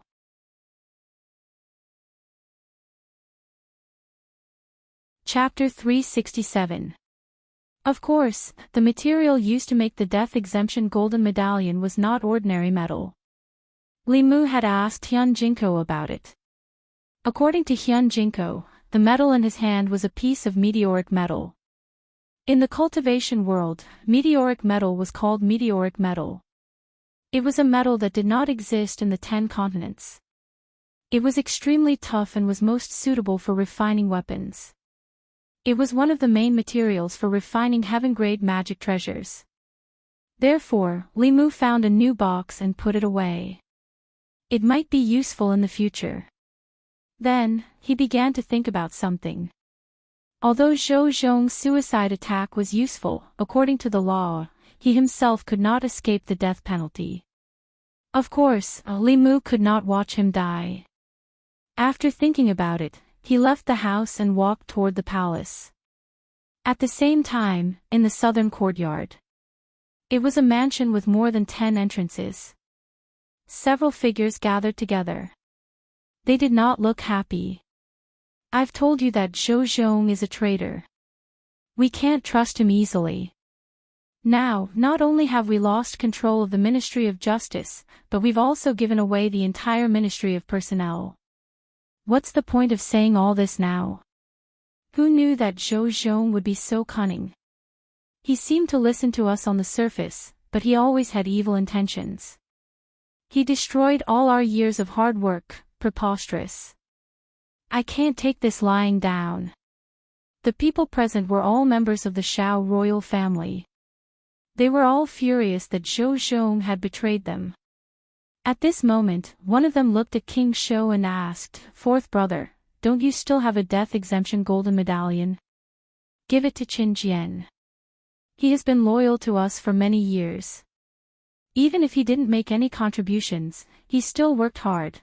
King Shou spread his hands and said, "I lost that death exemption golden medallion." "What? You lost it? Where did you lose it? You actually lost such an important thing. What else can you do?" King Shou shrugged and said helplessly, "I can swear to the heavens that the death exemption golden medallion is no longer in my hands. Perhaps this is his fate. You really lost it. You really lost it. Have you searched for it?" "I tried using an object-seeking talisman, but I couldn't find it." "Look at you, other than drinking tea, listening to operas, and gambling with dice, what else can you do? How did our Shao clan end up with you?" "Sigh, forget it. Whether Qin Jian dies or not, I don't care. But Zhou Zhong must die. If he doesn't die, he will forever be a disgrace to our Shao clan. Anyone can survive, but Zhou Zhong must die. Send this letter to the Zhou family. They should know what to do." Didn't he want to overthrow Li Yi?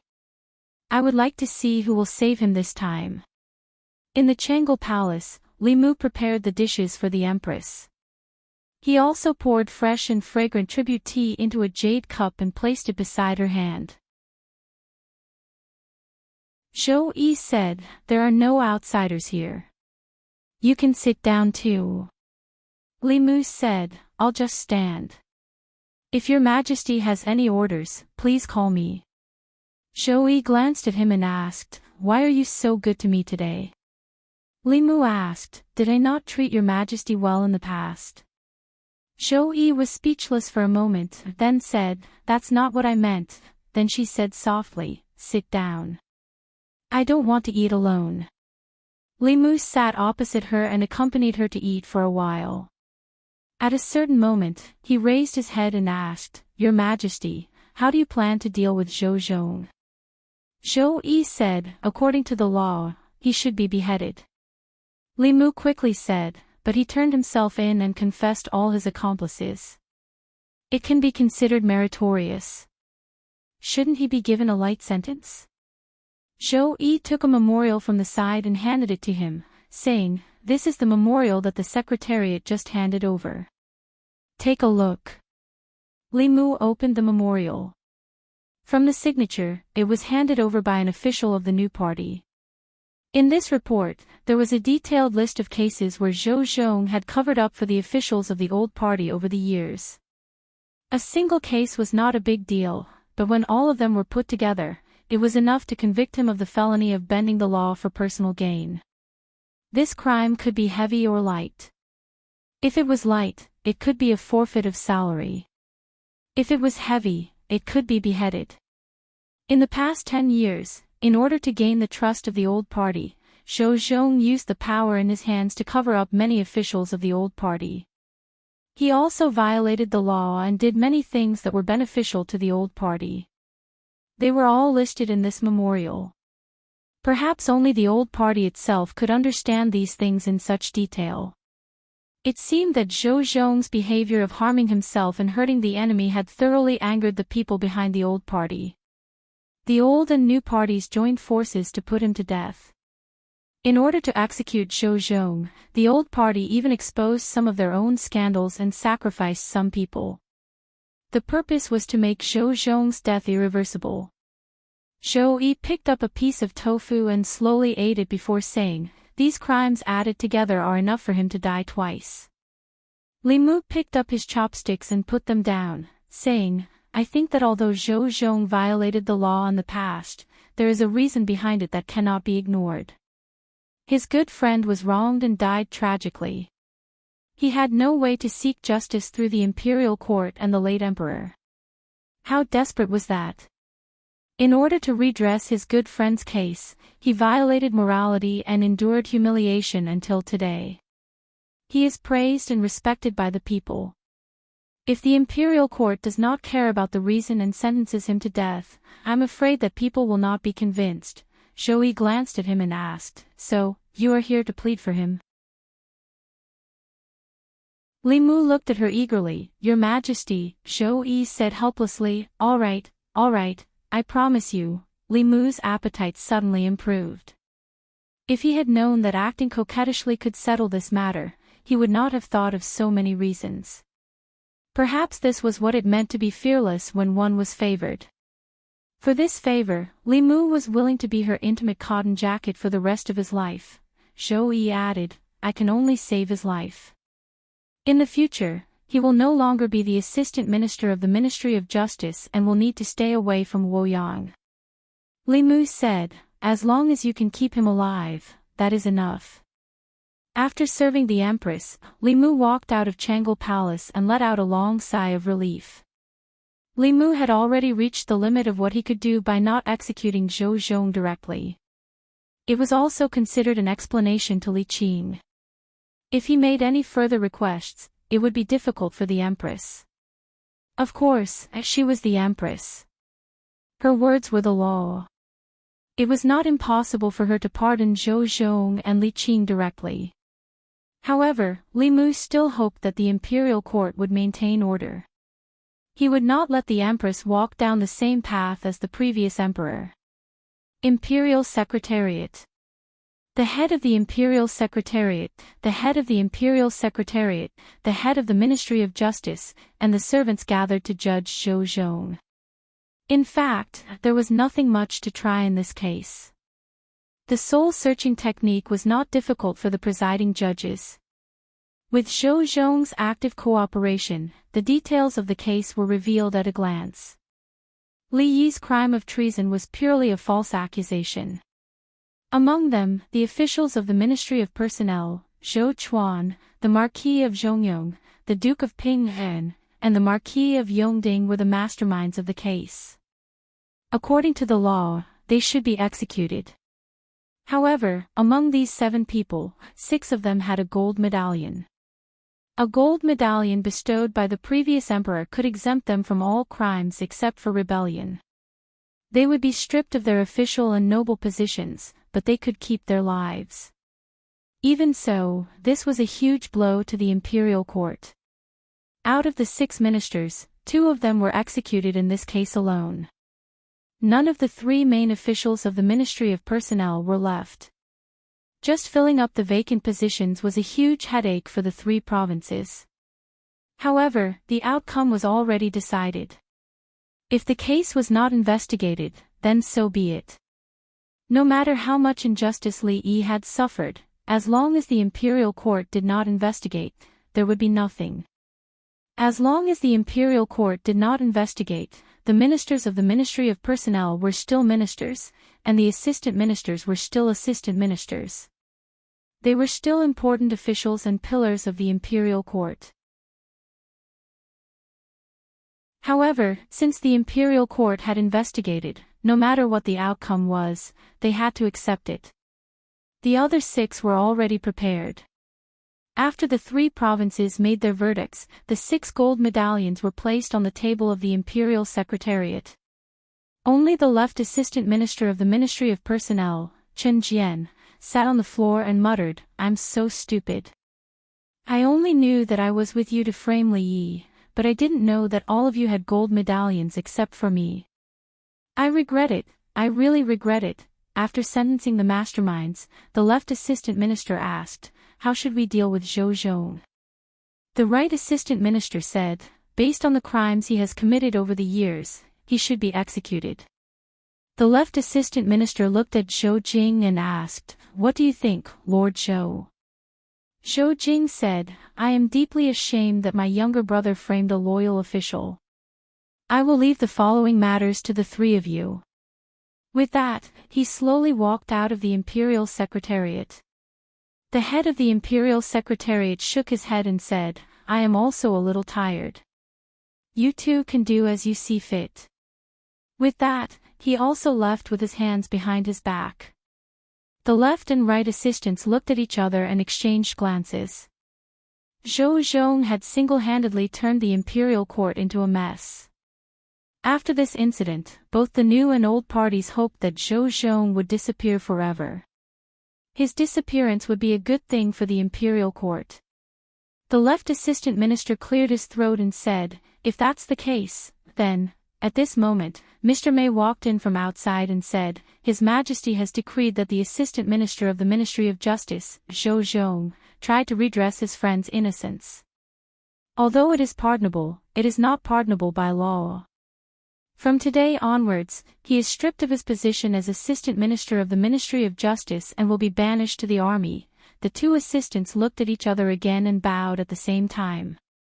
"Yes, Your Majesty." Although banishment to the army was lighter than the death penalty, it was still more severe than exile. Moreover, the place of banishment was near the borders of the demon nation or the netherworld. It was desolate and dangerous. Even if the banished person did not die under the blade of the executioner, he would die under the hands of the demon ghosts. The difference was that the latter way of dying was to protect the great Zhou. It was more heroic than the former way of dying. Criminals who were banished to the army were usually used as cannon fodder. Even if they were at the fifth realm, they would not survive. This ending should be enough to satisfy those people. At the Imperial Clan Temple. "You are not righteous. You will not die a good death. You will not die a good death." When Chen Jian was escorted into the Imperial Clan Temple's prison again, he could not help but roar with grief and indignation. Zhang Chun sat under the shade of a tree and shook his head. "If you knew this would happen, why did you do it in the first place?" King Shou sighed and said, "The heavenly Tao is clear. There will always be people who have to pay the price for their past mistakes. Although the Imperial Court is big, it cannot tolerate animals." Zhang Chun looked at King Shou in surprise. He said in surprise, "I can't believe you would say something like that, Your Highness." King Shou waved his hand and said, "This is something I learned from the opera. It's based on my feelings. It's not targeted at anyone. Come, let's continue. Today, I will win back all that I lost in the past."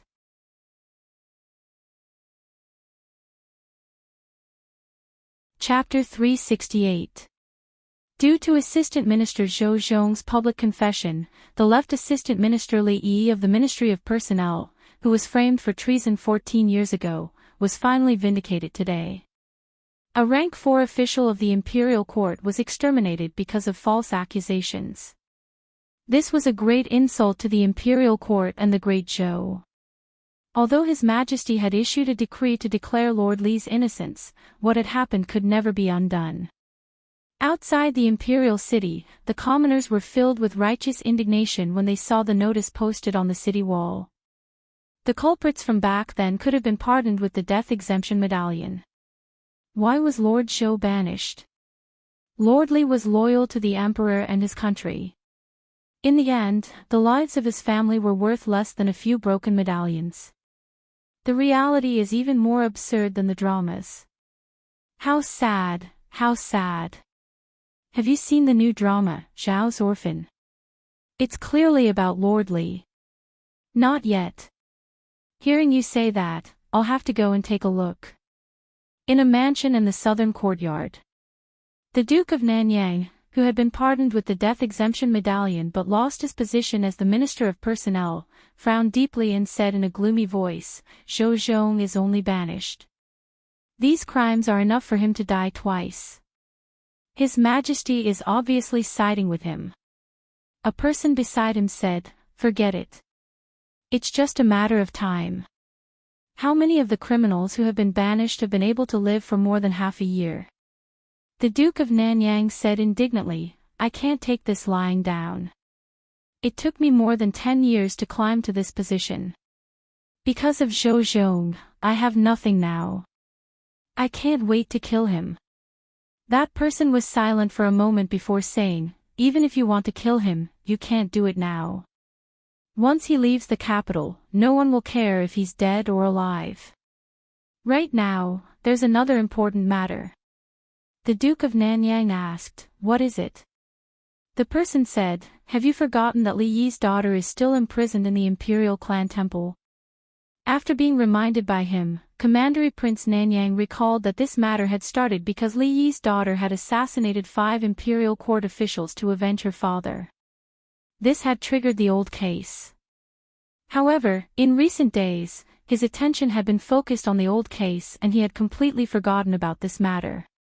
That person continued, during this period of time, that Li Mu went in and out of the Zongjing Temple many times. He would visit this woman almost every day. It seems that they knew each other before. The reason he wanted to reverse the verdict for Li Yi was probably because of this woman. Royal Prince Nanyang narrowed his eyes and said, these are 2 completely different cases. I would like to see how Li Mu will save her, unless he can convince His Majesty to grant him a death exemption medallion. The person next to him had a playful smile on his face as he said, a large part of the reason for Li Yi's death was because he opposed the death exemption golden medallion. If he used the death exemption golden medallion to save that woman, then it would be the biggest joke. If he didn't use the death exemption golden medallion, then the woman would be dead.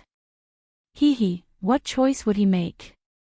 Royal Prince Nanyang asked, what if he really begs His Majesty to grant him the death exemption golden medallion?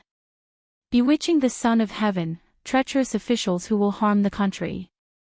Murderous intent appeared in that person's eyes as he said, clean up the Emperor's subordinates and punish treacherous officials. Northern County. Countless people gathered under the city walls and looked at the notice posted on the city walls. They were pointing and discussing. Most of the commoners were illiterate and only came to join in the fun. They did not know what was going on. Someone scratched his head and asked, is there anyone who is illiterate? Help me take a look. What is written on this notice? Let me take a look. A middle-aged scholar squeezed into the crowd. After looking at the notice, he said, it says that more than 10 years ago, there was a high-ranking official who served the country and the people in the divine capital. Because he offended the nobles, he was framed for treason and his entire family was executed. A few days ago, the imperial court cleared his name. The northern county was far away from the divine capital. The commoners did not know what happened in the divine capital, nor did they know the high-ranking officials in the divine capital. However, someone was confused and said, why does this sound like the play that the Yunyan Pavilion put on a few days ago? The middle-aged scholar sighed and said, this play was actually written for him. This lordly used to be a good official who was loved by the commoners. In the divine capital, he was called Li Qing Tian by the commoners. Unfortunately, he always worked for the commoners and went against the nobles. After offending the nobles, he was framed and his entire family was exterminated. He was wronged for more than 10 years. If not for his daughter avenging her father by killing the officials who framed him back then and alerting the imperial court, no one would have cleared his name. There's actually such a thing. It's even more dramatic than a play, even I want to watch that play.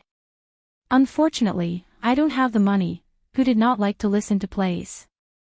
However, to the commoners, being able to eat and wear was already a luxury. Wouldn't it be better to spend a few coins to buy steamed rice? Spending money to listen to plays was the life of the rich. At this moment, someone asked, don't you know that the Yunyan Pavilion is not paying for the plays these days? Someone was shocked. There's such a good thing.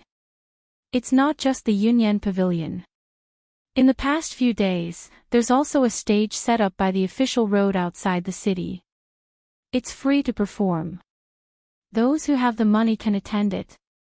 Those who don't have the money can also attend it, so the stage at the city gate is for watching plays.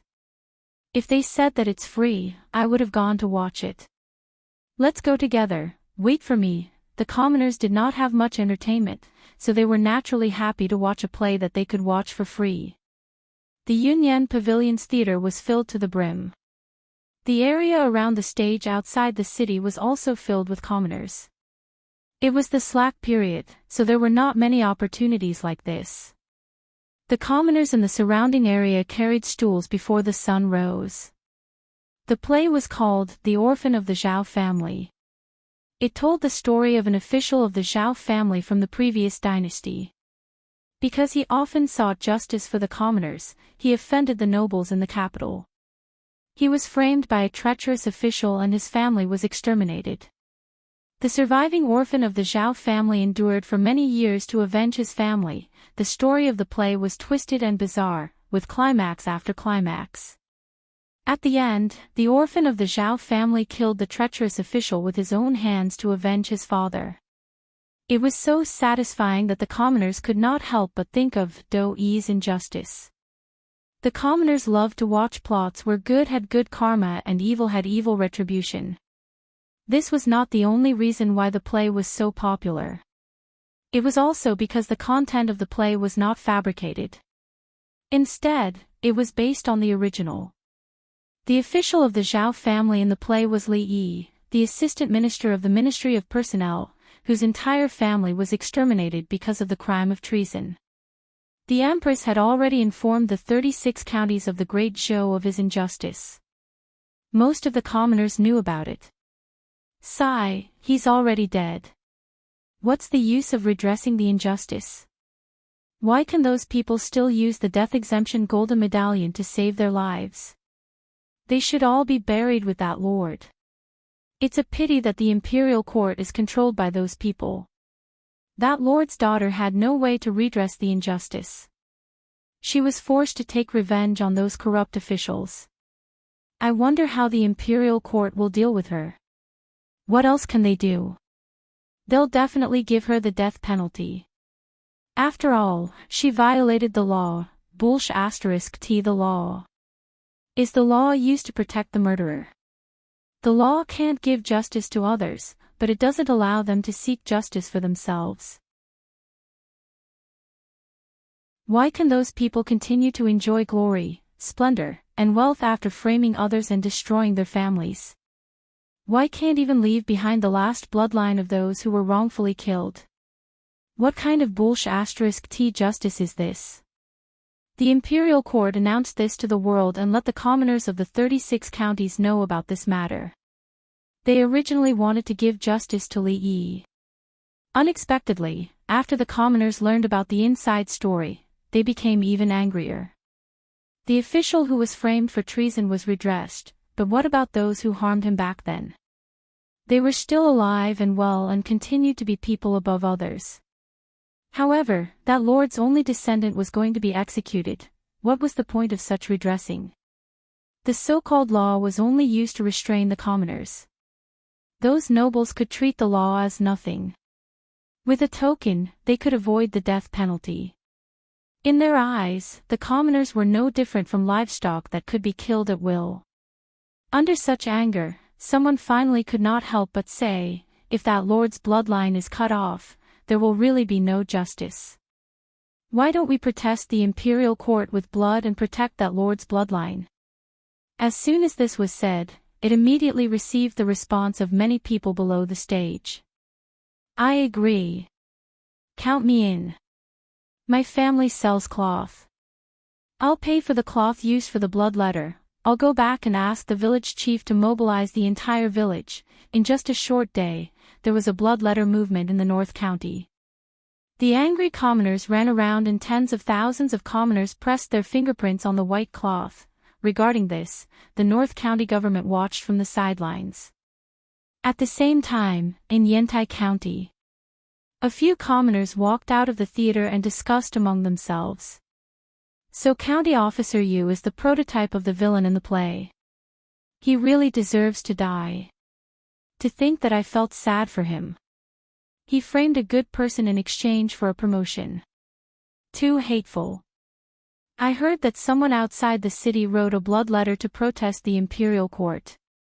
I'm going. Do you want to come? Let's go. Yushan County. So this is the reason why the two lords died. The case back then has been investigated. Even if they didn't die, they would be beheaded by the imperial court. Pfft, they deserved it. Danyang County. Nanyang County. Yuntai County. In just a few days, similar things happened in the 36 counties of the Great Zhou. After the local government learned of the inside story, to prevent civil unrest, they ordered the commoners to stop gathering. However, the letter was secretly passed down from village to village, Shindu. After the case was revealed, the punishment for the people involved in the case back then was quickly implemented. Other than a few main culprits, the officials who joined forces to impeach Li Yi back then were just following the trend. Now, they were only fined their salaries and were not punished too much. Just by punishing a few main culprits, there was already a huge loophole in the 6 ministries. The 3 provinces were also in a mess. If the accomplices were to be held accountable one by one, the imperial court would probably completely collapse. The left assistant minister of the Ministry of Personnel, Chen Jian, had already been executed. As for the others, because they had the death exemption token, no one could do anything to them. In the hall of the secretariat, Li Mu opened a letter. The contents of the letter were about an official urging the imperial court to quickly deal with the assassination of the 5 officials.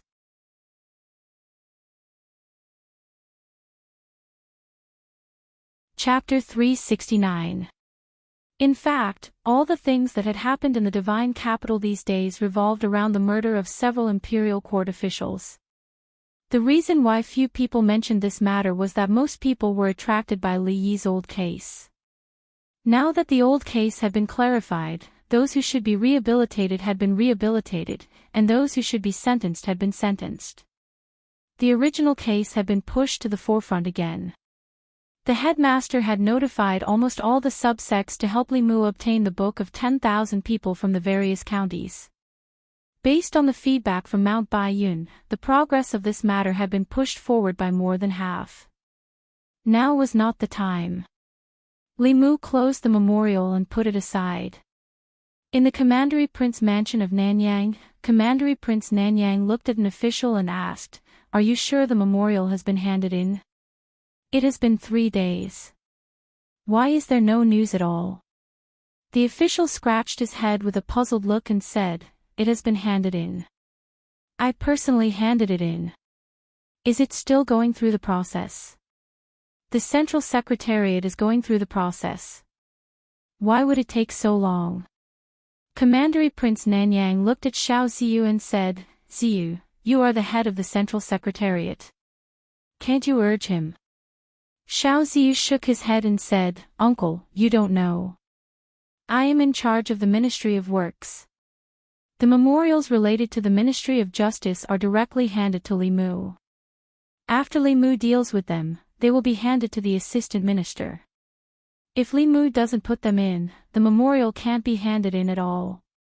"Sure enough," Commandery Prince Nanyang said with a sullen face, "he and Li Yi's daughter are unclear. He will definitely cover for her. The memorial can't be handed to the Central Secretariat. It should be handed directly to His Majesty." The official nodded and said, "I will try." Changel Palace. Li Mu opened a memorial. It was still asking the imperial court to deal with Li Qing. Whether it was the handwriting or the content, it was exactly the same as what he saw 3 days ago. This official was rather persistent. Li Mu noted down the name of this official from the Ministry of Personnel, Wang Luan, and put the memorial aside. After calculating the time, he stood up and walked to the imperial kitchen. The Empress took Xiao Bai to the imperial kitchen to admire the flowers. Before she returned, Li Mu had to prepare lunch. 3 days later. Royal Prince Mansion of Nanyang. Commandery Prince Nanyang paced around the room and asked, "Why is there still no news?" The official was also puzzled and said, "I don't know either." At this moment, a servant walked in and whispered a few words into Duke Nanyang's ear. Commandery Prince Nanyang was taken aback and asked, "Book of 10,000 people?" The servant nodded and said, "Someone from King Ping's mansion came to pass on the news.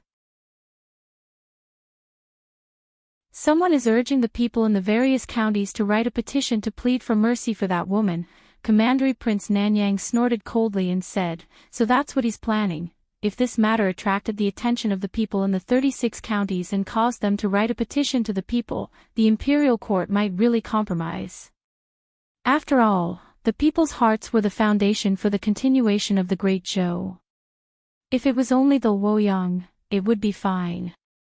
However, if the people of the 36 counties all pleaded for mercy for that woman, even the law would have to give in. If they also had the Book of 10,000 people when they were sentenced, then he would still be the Minister of Personnel now. If he couldn't get something, then no one else could. Commandery Prince Nanyang's expression was cold as he said, "Although I don't know who gave him the idea, it's impossible for him to save Li Yi's daughter. How dare he hold the people's hearts hostage and make the Ministry of Personnel send the consecrated department to destroy all the Book of 10,000 people?" After all these years of operation, the Ministry of Personnel had been built into an iron bucket by him. The people in the Ministry of Personnel were all officials of the old party. Although he wasn't in the Ministry of Personnel, he still had absolute control over it. When the official named Wang Luan heard this, he bowed and said, "I'll make the arrangements right away." In a certain county, in front of a temporary stage built outside the city, an actor who had just finished his performance took out a roll of silk and said, "The Book of 10,000 people is only a few hundred people away. Everyone, please sign your names on this and do your part to protect the bloodline of the loyal officials." After listening to the play, the people were already enraged. They were filled with righteous indignation as they pressed their fingerprints on the silk. The material used to leave their fingerprints was originally made of cinnabar. However, some people directly bit their fingertips in anger and left their fingerprints on the silk. Not long after, the people gradually dispersed. An actor looked at the densely packed fingerprints on the silk and heaved a sigh of relief. He said, "It should be enough." Just as they were about to leave, a few powerful auras suddenly approached above their heads. Several figures floated down from the sky and said coldly, "The consecrated department is handling the case. Leave the Book of 10,000 people and we can let you go." 15 minutes later, the consecrated department's mouths were stuffed with rags and tied to a tree. The actors flew into the air and flew into the distance. "I didn't expect that we, the disciples of the Fulu school, would come out to perform. The person that the imperial court wants to execute is the disciple of the sect master, which is our martial uncle. In order to save martial uncle, this is something that should be done. Didn't you see that even our master has personally come? Let's not talk about it anymore. The Book of 10,000 people for this county has been collected. When we return and hand it in, everyone will be able to obtain an earth-ranked Fulu. Such a good thing should be given more." After many days, Li Mu once again saw Yuzhen in his home. Yuzhen stepped into the courtyard and waved his hand. Many bolts of cloth floated in front of Li Mu. These bolts of cloth were covered with red fingerprints. They were clearly ordinary cloth, but they emitted powerful auras, forcing Lu Hanyan, Wan Wan, and Xiao Bai to retreat.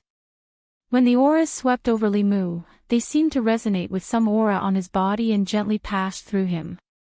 Yuzhen said, "These are the Book of 10,000 people for the 36 counties." Li Mu put away the 36 bolts of cloth and said, "Many thanks, senior sister." Yuzhen said, "Senior brother sect master said that if the great Zhou court does not distinguish between good and evil, then there is no need to stay in the divine capital. It is better to return to the Fulu school as soon as possible to raise your cultivation and prepare to succeed the sect master." Li Mu smiled and said, "I believe in His Majesty." Although the great Zhou court was not worth it, within the divine capital, there was still someone like Li Mu who was worth it. In recent days, many officials in the imperial court had submitted memorials, requesting that Li Yi's daughter be severely punished. However, the memorials they submitted were like stones sinking into the sea. There was no response. During the morning court session, an official finally could not bear it anymore. An official from the Ministry of Personnel stood up and said, reporting to His Majesty, under the circumstances of Li Yi's case being unclear, Li Yi's daughter assassinated 5 officials of the imperial court. Such behavior is truly too vile. If she is not severely punished, it will not be enough to uphold the law and establish the prestige of the nation. As soon as he finished speaking, another person stood up. Zhang Chun looked at him and said, "Sir, your words are incorrect. How could Lord Li's daughter not know whether or not he committed treason? Those 5 people were the main culprits who framed Lord Li back then. Even death could not wipe out their crimes. If they did not die, they should be executed today." The official from the Ministry of Personnel said, "The nation has its own laws. If they are guilty, the imperial court will judge them. It is not up to her to execute them privately." Zhang Chun said mockingly, "The imperial court. Lord Li has been wronged for 14 years. Has the imperial court had any intention of overturning the case for him?" On the other hand, the officials who framed him back then were all in high positions, from 4th to 3rd rank officials. How do you expect people to trust the imperial court? The official from the Ministry of Personnel said coldly, "This is also not a reason for her to kill. If we forgive her, how can we uphold the law?" Zhang Chun retorted, "If we uphold the law, how can we uphold the will of the people?" The two of them were in a heated argument. Sheng Wanli walked out from behind the curtain and said, "Silence." The Empress's voice was heard from behind the curtain. "What do you think?" As soon as she finished speaking, the hall fell into a brief silence. Usually, the highest-ranking officials would be the first to speak on this topic. However, people like the head of the Secretariat and the ministers of the 6 ministries would not quarrel with others in the imperial court. Most of the time, it was the officials below them who spoke on their behalf. After a brief silence, some officials stood up one after another. "I think that Lord Wang of the Ministry of Personnel has a point.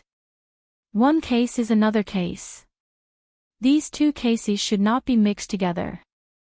Lord Li Yi has been wrongly accused, but his daughter has indeed violated the law." Seeing these people step forward, many officials sighed in their hearts. Although that was the case, the imperial court still owed their family in Li Yi's case. If they still wanted to execute his daughter, then what was the point of overturning the case for him? However, because of Li Yi's overturning of the case, both the new and old parties were deeply involved. Even if they had different opinions, they did not dare to speak out. After another official seconded the motion, a figure finally walked out from the crowd. The officials in the imperial court all looked at him. These days, everything that happened in the imperial court was caused by Li Mu alone.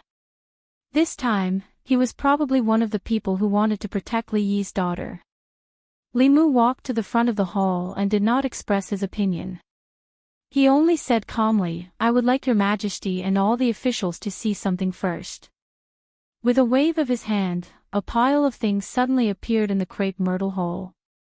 There were a total of 36 pieces of what looked like cloth and silk. They slowly flew into the air, then connected together and slowly unfolded. A shocking scene appeared in everyone's eyes. The 36 pieces of cloth connected together formed a huge canvas that was 200 feet long. The canvas was densely covered with blood-red fingerprints. As the canvas unfolded, an extremely powerful aura suddenly spread out. Under the impact of this aura, the officials in the hall could not help but retreat. Some even fell on their buttocks. Only a small number of people were able to remain standing under the impact of this aura. Behind Li Mu, several officials who had just stood up and suggested that Li Qing be severely punished retreated more than 10 steps. One of them even directly withdrew from the crepe myrtle hole. An official looked at the huge canvas in front of him and saw the faint smell of blood on it. He murmured, "A blood letter of the people, a blood letter of the people condensed from the power of faith of the people." Li Mu stood in front of the canvas and slowly said, "Lord Li was loyal and patriotic, but because of a scoundrel's framing, his entire family died in vain. The imperial court owes the Li family too much. The people of 36 counties, 360,000 people, plead your majesty for mercy."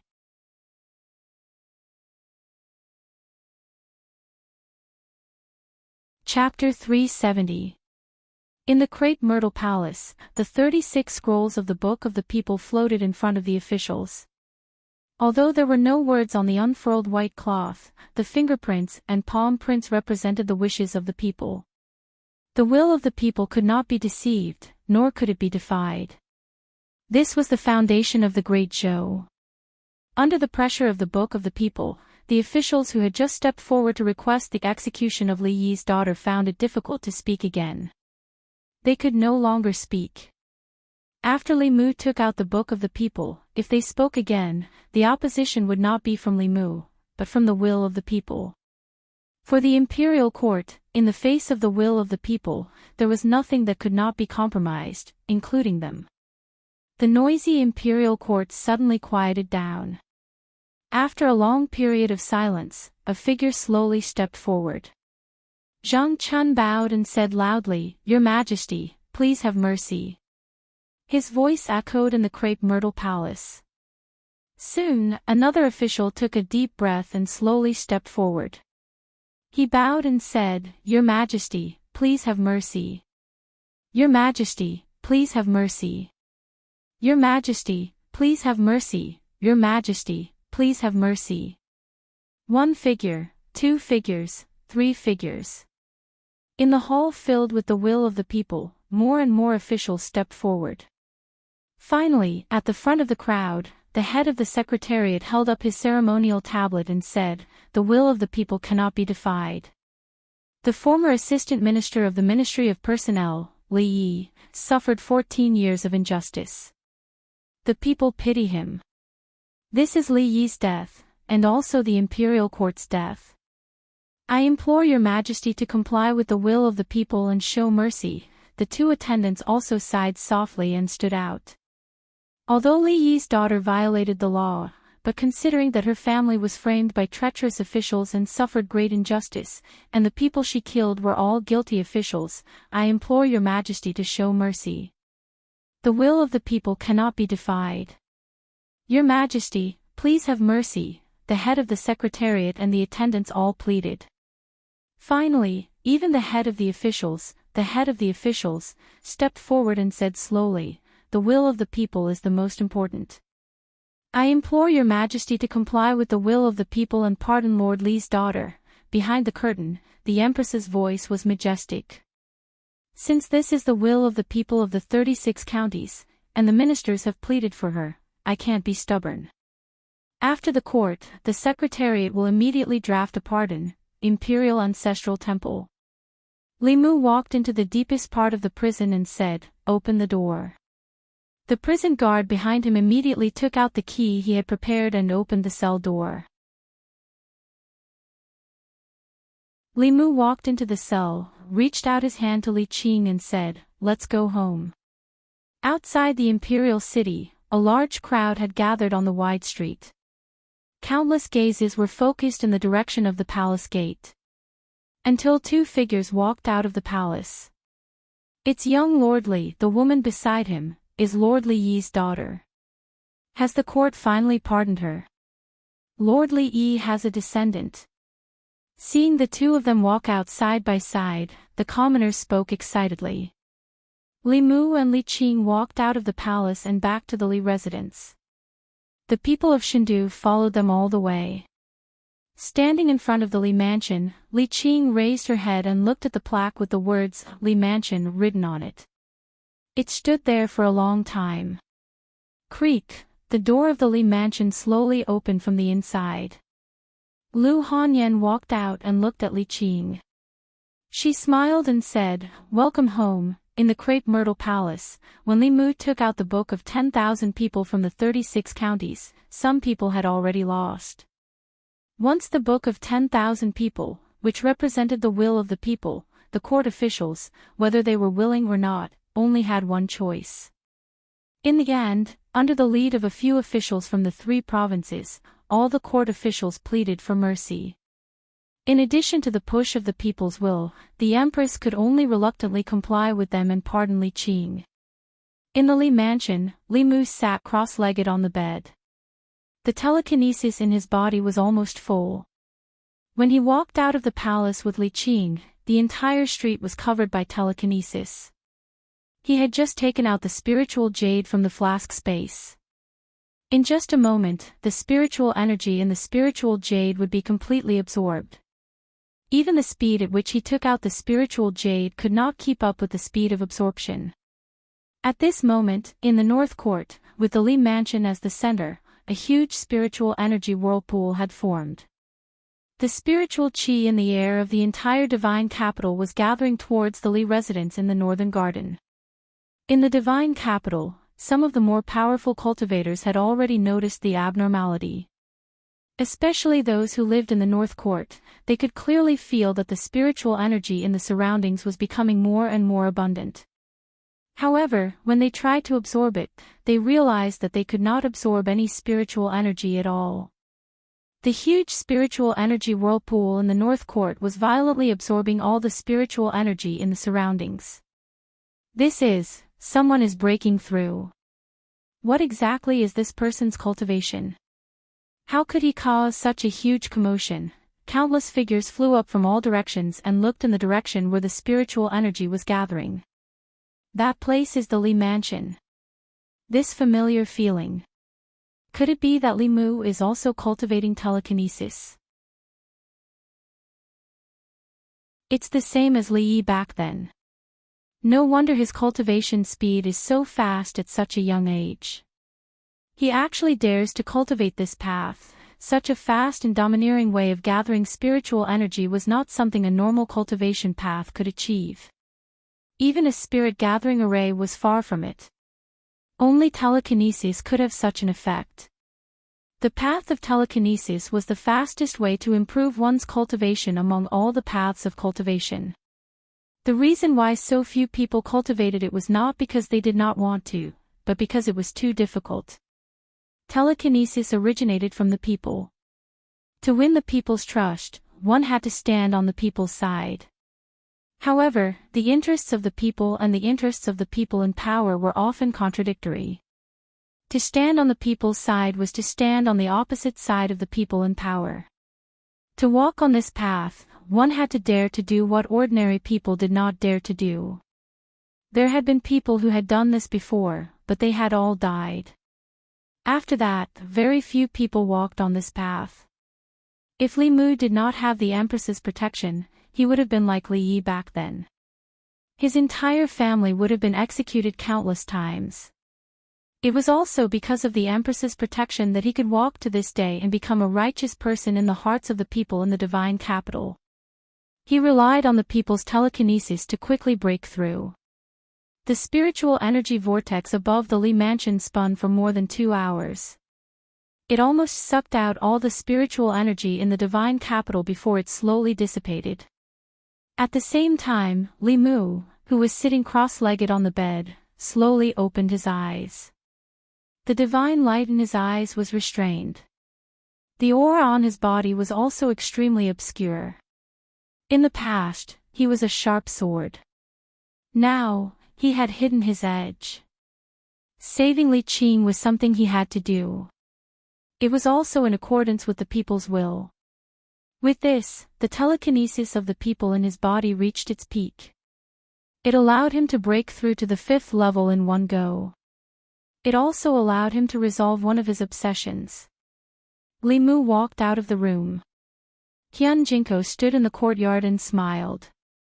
"Congratulations, junior brother." Li Mu clasped his hands and bowed to the two of them. "Thank you for your help these days, senior brother and senior sister." Hyun Jinko said, "There's no need for thanks between fellow disciples." Yuzenzi said calmly, "The disciples of the Fulu school are not to be bullied." Hyun Jinko continued, "Junior brother, you just broke through. Your magic power is not stable yet. First stabilize your cultivation. As for other things, it won't be too late to talk about them later." Li Mu said, "I'll stabilize it later. I still have something to do. I have to go out for a while." Outside the palace, Li Mu and Li Qing stood side by side as they watched Zhou Zhong walk out of the palace. His hands were shackled by iron chains and his dermic powers were also sealed.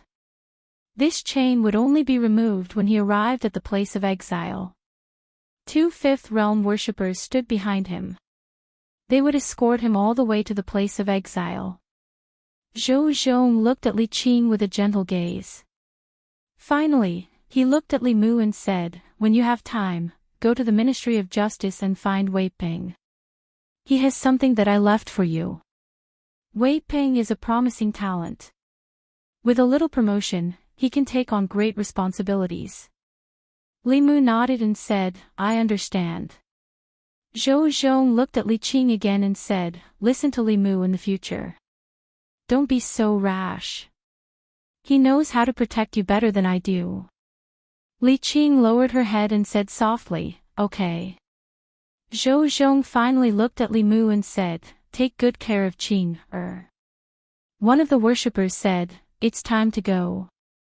Zhou Zhong's gaze swept across his face and said, "Let's go." After sending Zhou Zhong out of the city with Li Qing and back to her residence, Li Mu went to the Ministry of Justice. Soon, the director of the Ministry of Justice walked out of the office and sighed, "Lord Li, Lord Zhou, I really didn't expect," Li Mu said, "this might be the result that he wanted." "Where's Wei Ping? I have something to talk to him about."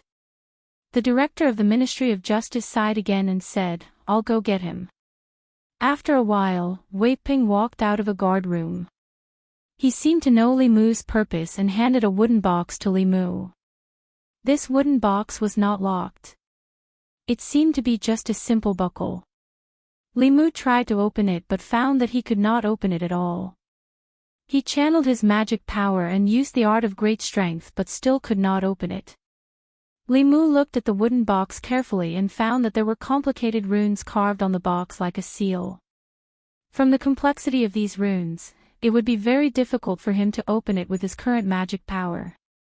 Therefore, he took the wooden box and returned to the Li residence to let Yuzenzi and Hyun Jinko take a look. Hyun Jinko looked carefully and said, "This is a seal rune.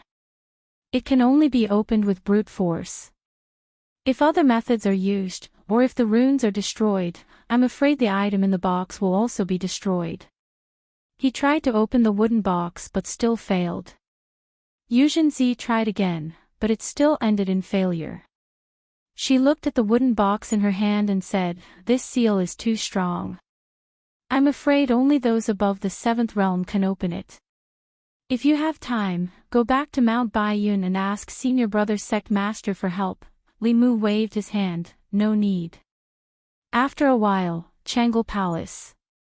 Li Mu took the wooden box and walked to Zhou Yi, saying, "Your Majesty, I can't open this." Crack. Zhou Yi took the wooden box and opened it easily. Li Mu leaned over and saw a book in the box. He took out the book, flipped through a few pages and slowly closed it.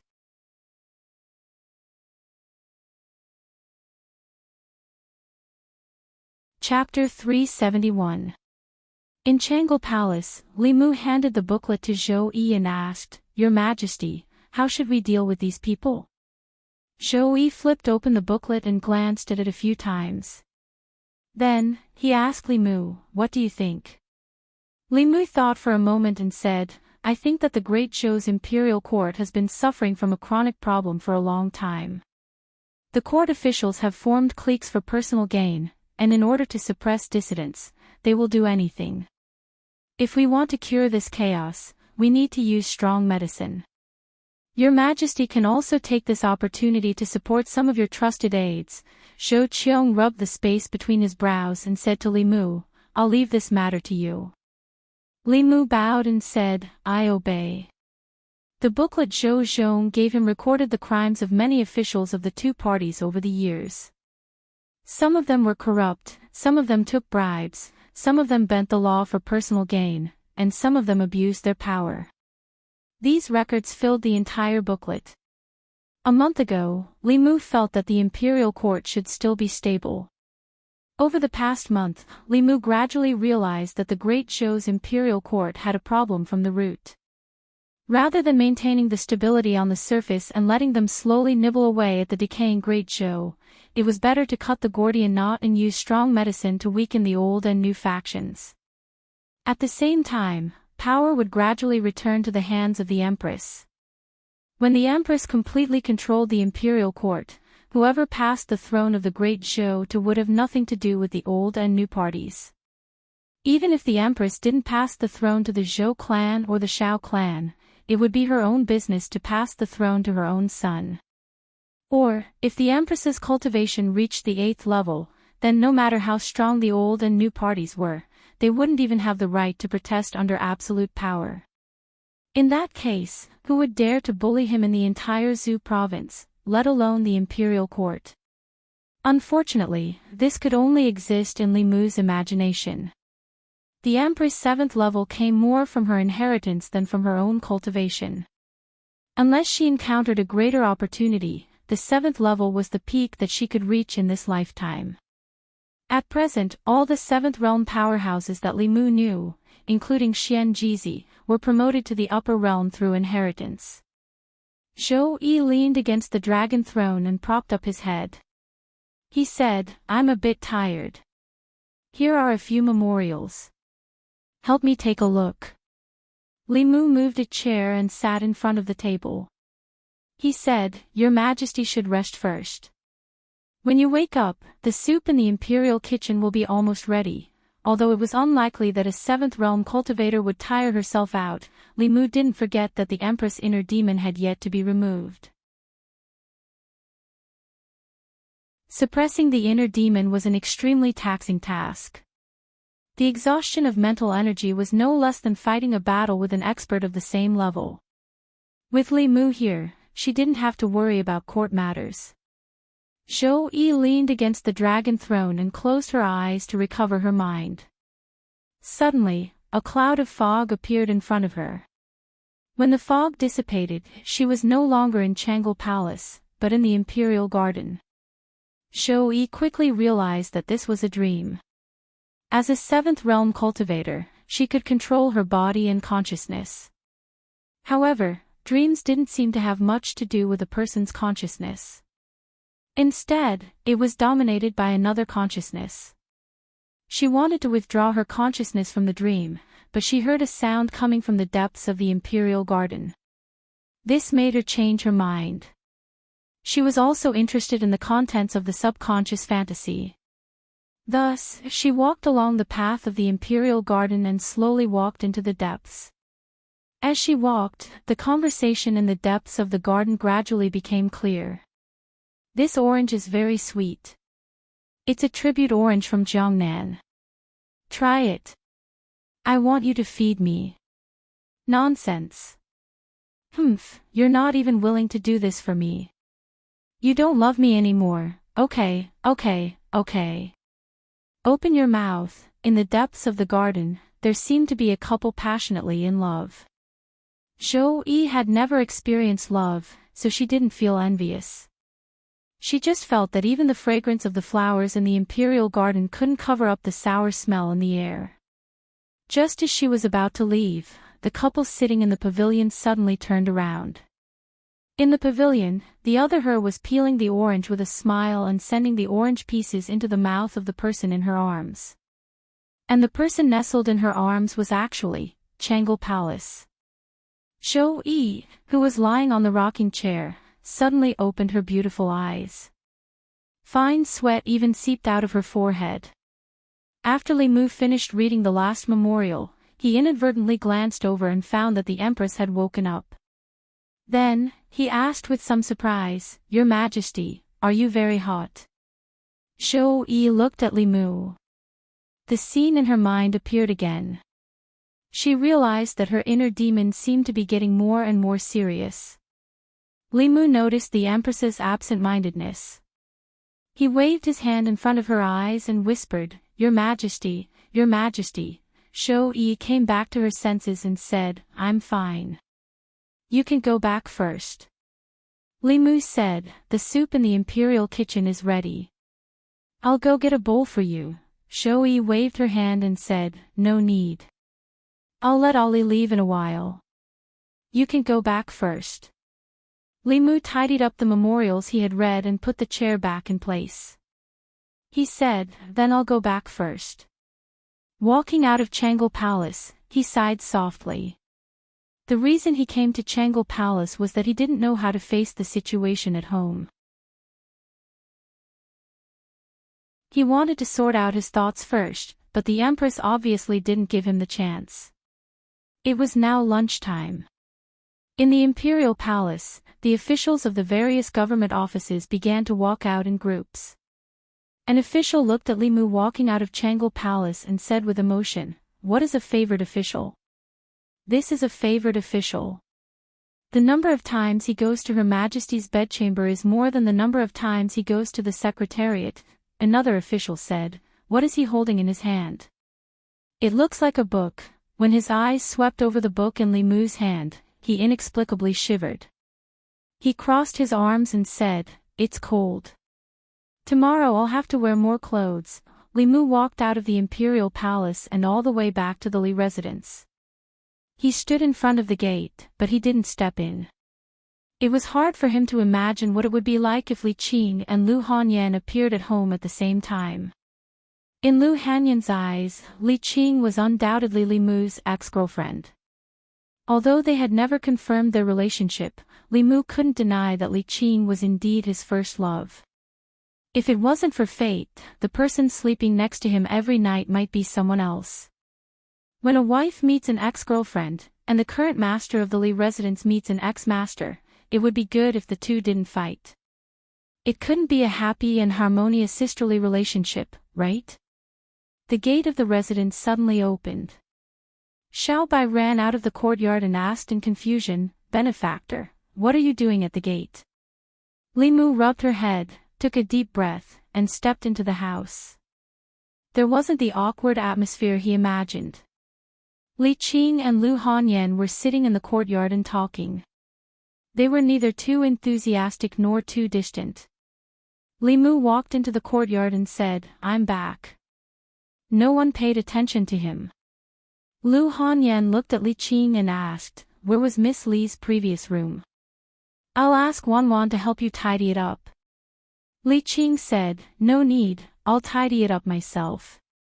Lu Hanyan shook her head and said, This used to be your home, and it will still be your home in the future. You don't have to be so polite in your own home. What Li Mu was worried about didn't happen. Lu Hanyan, who had always been stingy in relationships, was so magnanimous that he couldn't believe it. At night, when Li Mu was about to go to his room to sleep, the bedroom door slammed shut just as he reached the door. In the room, Lu Hanyan said gently, From today onwards, you'll sleep in the study. Her voice was very gentle, but the words she said were as cold as an iceberg. Late at night, on the small bed in the study, Li Mu hugged Xiao Bai and stroked her smooth fur. Only then did he feel some warmth in his heart. She was the only one who would stay by his side all this time, in his certain residence in Nanyuan. In his secret room, a soft conversation could be heard. Zhou Zhong has left Chengdu today and has been sent to the border counties. The two consecrators escorting him are our people. This person can't be left alive. He betrayed us and knows too many of our secrets. If he doesn't die, he'll always be a disaster. Don't worry, I've already made arrangements. He won't be able to reach the border counties, in a certain county in Great Zhou. Under the night sky, a stream of light streaked across the sky and landed on a mountain. A consecrator looked at Zhou Zhong, who was standing at the bow of the flying boat, and said, "Come down." Zhou Zhong looked at the vast wilderness and asked, "My lords, are we going to sleep here tonight?"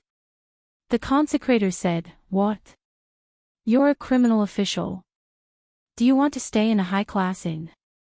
He looked at Zhou Zhong and couldn't help but ask, "Lord Zhou, you're a smart person. Why did you do such a stupid thing? Why did you give up your position as the assistant minister of the Ministry of Justice? Why did you choose to go to the north to die?" The other consecrator said impatiently, "Why are you talking nonsense with him?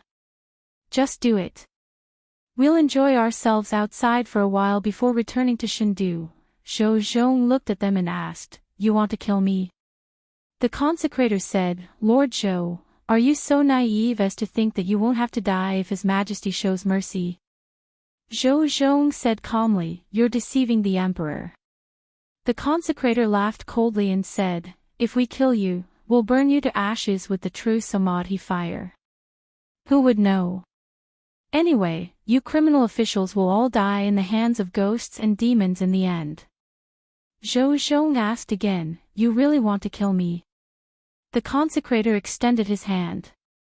A ball of blazing flame floated in his palm.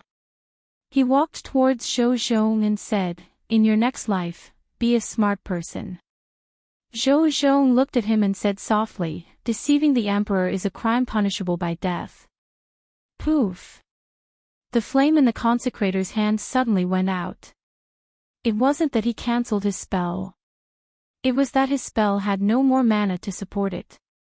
The moment Zhou Zhong finished speaking, his head and body suddenly separated. The wound was as smooth as a cut. Blood splattered 3 feet high. With the death of his physical body, his nascent spirit left his body. His expression was full of fear. He subconsciously wanted to escape, but in his confusion and fear, he slowly dissipated. In the blink of an eye, a fifth realm cultivator's physical body was destroyed and his soul dispersed. Seeing his comrade die in such a strange way, the other consecrator's face turned pale. He turned around and fled without hesitation. His body streaked across the sky like a stream of light and quickly disappeared into the night sky. On the mountain top, Zhou Zhong said, "Come back." The consecrator who fled rolled back and appeared at his previous position. Zhou Zhong looked at him and asked, "You haven't finished your work. Where are you going?"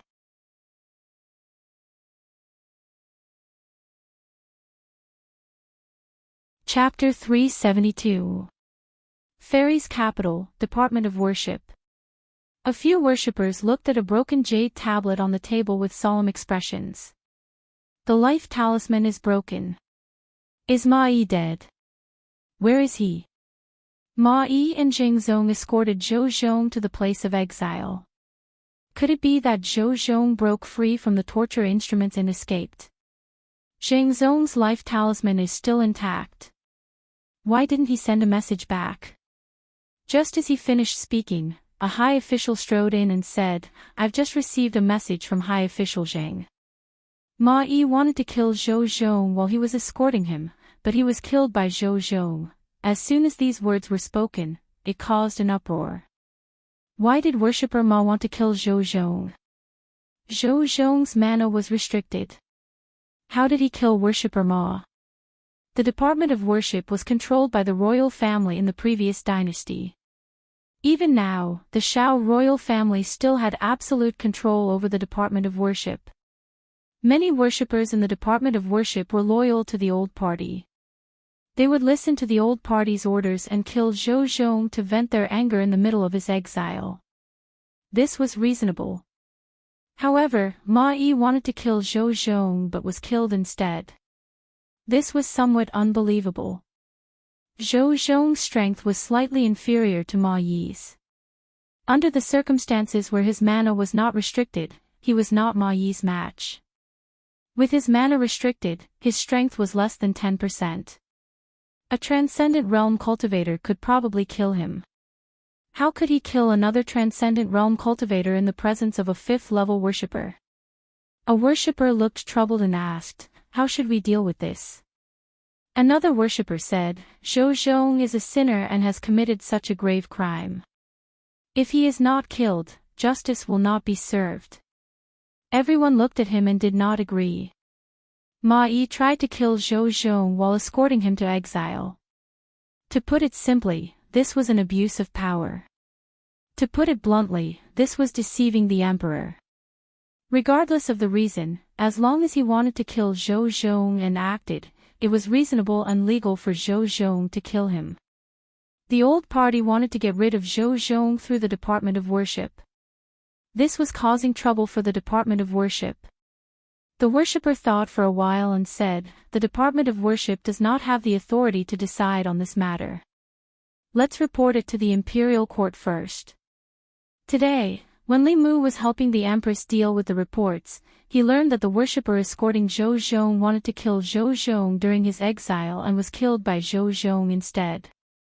Although he knew that Zhou Zhong was stronger than him, he was still able to kill a 5th-level expert with his mana restricted. This was something only a transcendent realm cultivator. However, no matter how powerful Zhou Zhong was, he would not be at the 6th realm. Li Mu was certain of this. In Li Mu's mind, Zhou Zhong's of cultivation was a mystery. Of Zhou is also of Lord. If he had not secretly helped Mrs. Chu that time, Li Mu might have thought that he was just an ordinary cultivator in the Fate realm. According to the news sent back by the surviving consecrator, Zhou Zhong only said one sentence: "Deceiving the monarch, according to the law, should be executed." That consecrator Ma's body and head were separated from his body, and then his soul dispersed. This made Li Mu think of an unpopular cultivation school. Before the rise of Buddhism, there were all sorts of cultivation schools. There was the school of medicine, the school of military, the school of music, the school of legalism, and so on. These schools all had their own specialties. Later, when Buddhism prospered and gradually became the mainstream of cultivation, these smaller schools slowly became extinct. Of these schools, Li Mu had the deepest impression of the school of legalism. The cultivators of legalism did not cultivate abilities or Taoist techniques. Once they reached the peak of their cultivation, their words became law. Taoist techniques and abilities were useless before them. Even though this ability was not limitless, it still made Li Mu very envious. However, this was now the world of Buddhism. The cultivation methods of the school of legalism had long been extinct. Occasionally, a successor of the school of legalism would appear, but they were like a flash in the pan, quickly disappearing. From Zhou Zhong's actions and his identity, it was extremely likely that he cultivated the school of legalism. Throughout history, the successors of legalism would actively enter the court and push for legal reform. Perhaps their cultivation had something to do with this. The school of legalism did not cultivate dermic powers. Their attacks were more like Taoist techniques. If Zhou Zhong cultivated both Taoist techniques and Taoist techniques, then his true strength might be extremely close to the 6th realm. If a 5th realm transcendent wanted to touch him, he would undoubtedly have kicked an iron plate. Through this incident, another problem was exposed. The Department of Worship was no longer the Department of Worship of Great Zhou, but the Department of Worship of the Old Party. The prefectures of Great Zhou had a high degree of autonomy. The Department of Worship's function was equivalent to the Great Zhou FBI. It specialized in dealing with matters that could not be dealt with locally. If it was controlled by someone, there would be very serious consequences. Xiao Yu's incident was one of them. Zhou Zhong's incident also explained the problem. Since they had decided to do something big, they might as well start with the Department of Worship.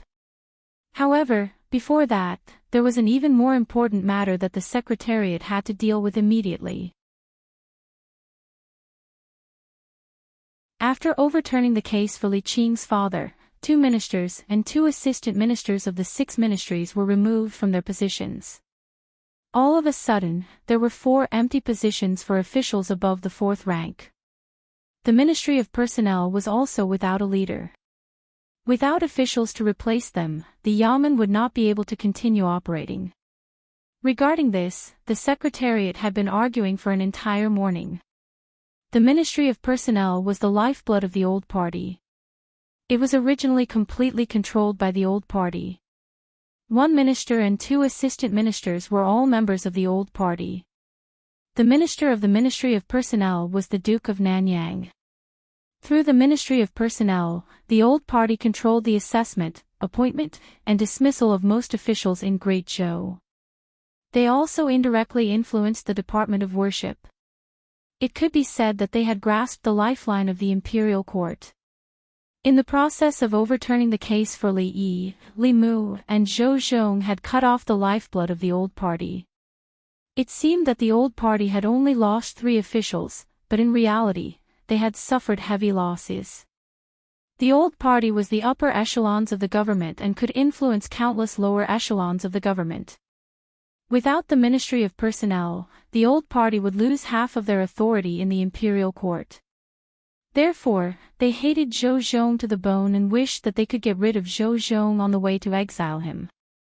This time, the position of the Minister of the Ministry of Personnel was contested by Xiao Ziyu, who represented the royal Xiao family, and Zhou Xiong, who represented the Zhou family, for the entire morning. They argued until their faces were red and their necks were thick, but no one gave in to the other. It was impossible for them to give in. In terms of power, the Minister of the Ministry of Personnel was the most powerful among the 6 ministers. The old party wanted to take back the position that originally belonged to them, and the new party would not let go of this one and only opportunity. If they obtained the Ministry of Personnel, they would be able to suppress the old party. Compared to them, the others did not speak much. This important position did not belong to the old party, but to the new party. It could not fall to anyone else. As for the Minister of the Ministry of Personnel, the Secretariat could submit 7 candidates. In order to ensure that nothing went wrong, the Xiao family wanted to monopolize the 7 positions. Naturally, the Zhou family also wanted to monopolize it. Neither side would let the other have their way. As the two argued back and forth, Li Mu felt a headache coming on. Why don't you take a look and see if the person you nominated has any qualifications? My person doesn't have any qualifications, but your person does. At most, I'll give you 1. 7 positions, not 1 less. This position originally belonged to us. Li Mu finally could not take it anymore. He slammed the table and said, "The 2 of you, that's enough." He looked at Zhou Xiong and Xiao Ziyu and said, "The 2 of you have argued for 4 hours over a single position. Do you still have any respect for your colleagues? There are still 2 assistant ministers and 1 minister to recommend. Are you going to discuss this until next year?" The other officials of the Secretariat agreed with Li Mu and spoke up. "Yes, Lord Li is right. If the 2 of you continue like this, when will it end? Let's discuss and come up with a plan." After some thought, Li Mu said, "How about this? Of the 7 positions, each of you can have 3. The last position can be left empty or someone else can be chosen." "No. I don't agree." The 2 of them refused without hesitation. Whether it was the new party or the old party, they were both determined to obtain the position of Minister of Personnel. They did not want to give up even 1 position, much less 3. "What right do you have to disagree?" Li Mu's face darkened as he said, "As officials of the Secretariat, are you more handsome than the other officials or have a higher cultivation? Why should the 2 of you decide on 7 positions? By allowing the 2 of you to discuss this, we are giving you face. If you don't want it, then we won't give it to you. For these 7 positions, the 6 officials of the Secretariat will each recommend 1 person, and the last one will be decided by Assistant Minister Liu. Are the 2 of you satisfied?" Zhou Xiong and Xiao Ziyu were speechless. The other 3 officials of the Secretariat felt extremely satisfied. Li Mu's words had spoken out what they had been thinking for many years. There were 6 Imperial Secretariat officials in the Central Secretariat. Everyone had the same rank and status. Due to the influence of the old and new factions, they usually gave these 2 people more power to speak. If they continued to push their luck, then they would be asking for more face. Which of the officials of the Secretariat did not come from an illustrious clan? They were not inferior to the Shao clan or the Zhou clan. For thousands of years, the dynasties of this land had, at some point in time, shared the same surname as them. Who did not have some pride in their hearts? Not long after Li Mu's voice fell, Wang Shi of the Secretariat said, "I agree with what Sir Li said." Zhang Huili continuing to argue like this is not a solution. If the 2 of you do not agree with Lord Li's initial proposal, then we will each nominate one person. Wouldn't this be fairer? Song Liangyu looked at the 2 and asked, "Lord Shao, Lord Zhou, what do you think?" Xiao Ziyu and Zhou Xiong thought quickly. The second situation was naturally the one they did not want to see the most. If each of them could only nominate one person, then there was not even a 20% chance. If each of them nominated 3 people, then the chance was close to 50%.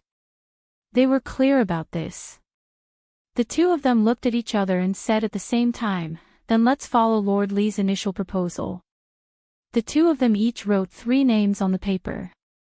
Xiao Ziyu asked, "The nomination of the last person, that is none of your business."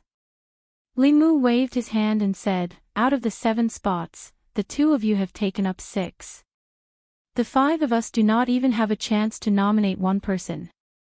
Zhou Xiong and Xiao Ziyu did not speak. The last person to nominate was just to make up the numbers.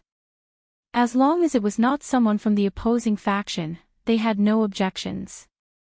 Zhou Xiong was still worried and added, "The position of Minister of Personnel is very important. Zhang Chen does not have enough experience. If Lord Li wants to nominate him, I'm afraid it is against the rules. Do you think that I am like the 2 of you who only know how to suppress dissidents and appoint people based on favoritism?" Li Mu looked at him with disdain and said, "Besides, even if it is a nomination, the final decision is made by His Majesty. Do you think that I can make the decision for the Minister of Personnel?"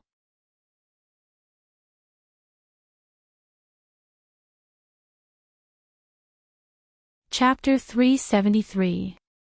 The position of Minister of Official Personnel Affairs was extremely important.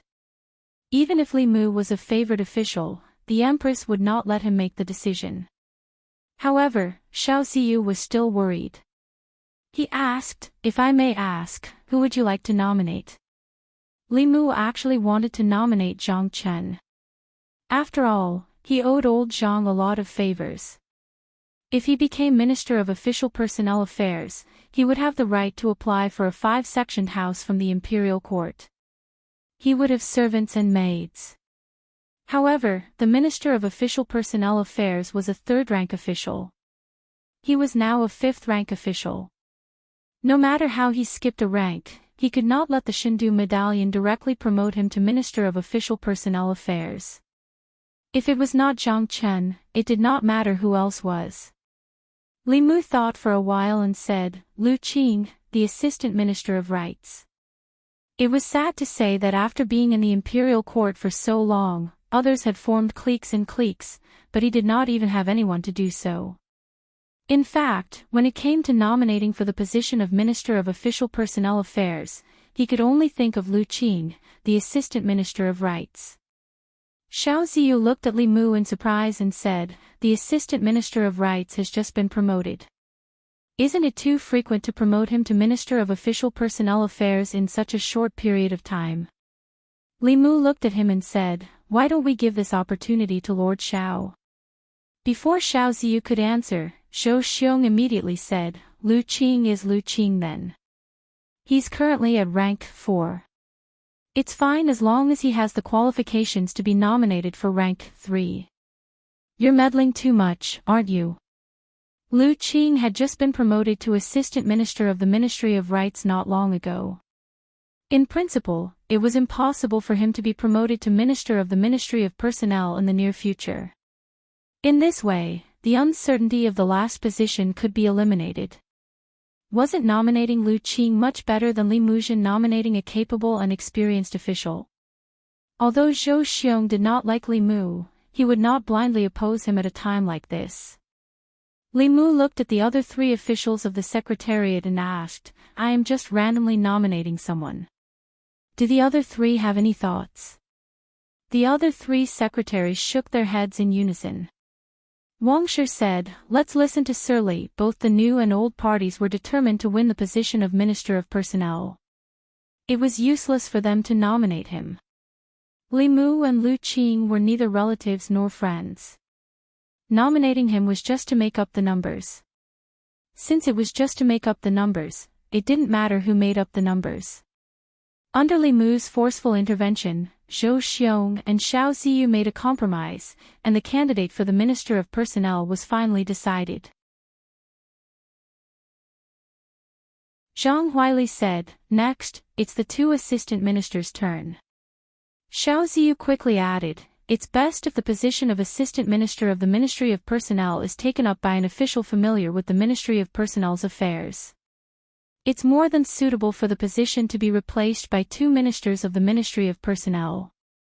There's nothing else to discuss." The other three officials from the Secretariat still did not express any opinions. In the past few years, the old party had already built the Ministry of Personnel into an iron bucket that was impenetrable. The two directors of the Ministry of Personnel were also officials from the old party through and through. They would not easily let others interfere. Li Mu looked at Xiao Ziyu and said indifferently, "In my opinion, we should ask His Majesty to reduce the number of officials in the Secretariat." Xiao Ziyu did not know why Li Mu suddenly brought up this matter. He asked, "Why?" Li Mu said, "Because Lord Xiao alone is enough for the Secretariat. You alone can make the decision for the important matters that require 6 Secretariat secretaries to discuss. The few of us are paid by the Imperial Court, but we don't do anything for the court. We really feel guilty." Xiao Ziyu's face turned red. Li Mu was blatantly saying that he acted arbitrarily. Zhou Xiong was somewhat gloating. He said, "Lord Xiao is too domineering. Why don't you just decide on His Majesty's behalf who will take these 2 positions?" Xiao Ziyu's face darkened.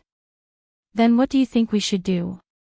Zhou Xiong said, "It's very simple.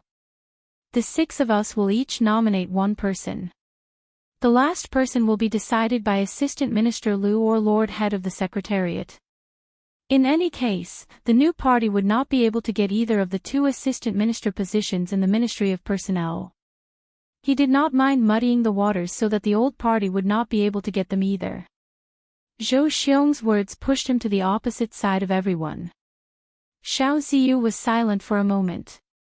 He could only say, "That's fair. Let's do it this way."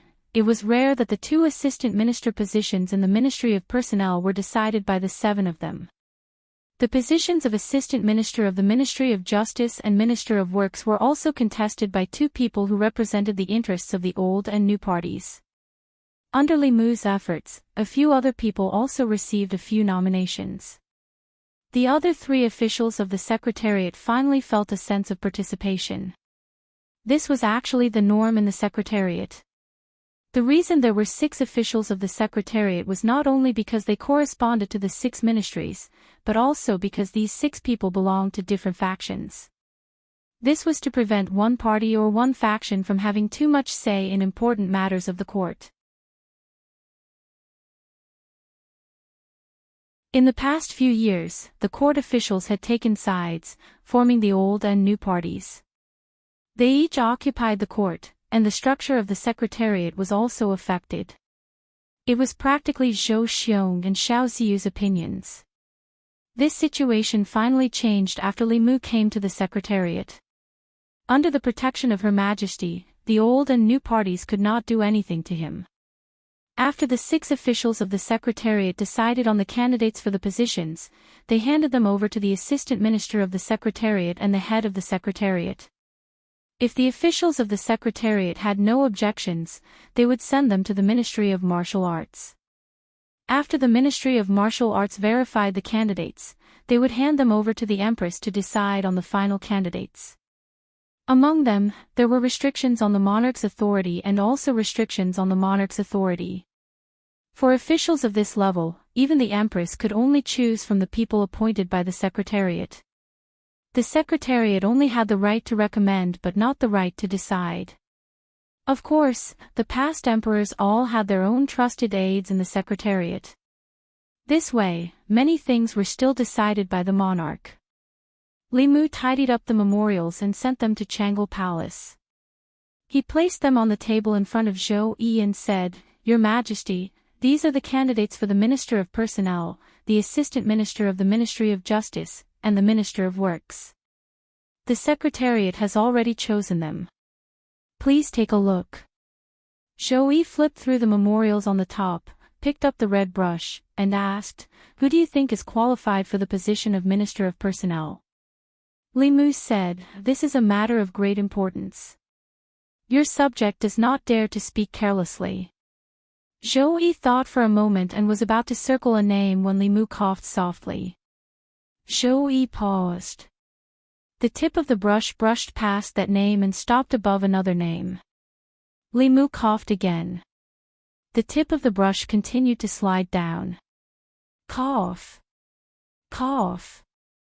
Cough. After several coughs, when the tip of Zhou Yi's brush stopped at the last name, Li Mu finally stopped coughing. Zhou Yi circled the two words, Lu Qing. Li Mu smiled and said, "Your Majesty is wise." Although Lu Qing's qualifications are somewhat lacking, he does not form cliques and does not pursue personal interests.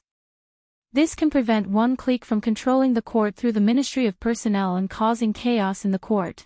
After Zhou Yi circled Lu Qing's name, he handed the brush to Li Mu and said, "You can choose the rest." Li Mu took a step back and said, "Your Majesty, you cannot do this. If others know, they will think that your subject is taking advantage of your favor and interfering in the government. Your Majesty should choose." Zhou Yi glanced at him and said, "You are one of my people. Your thoughts are my thoughts. Tell me what you think." Li Mu no longer hid anything.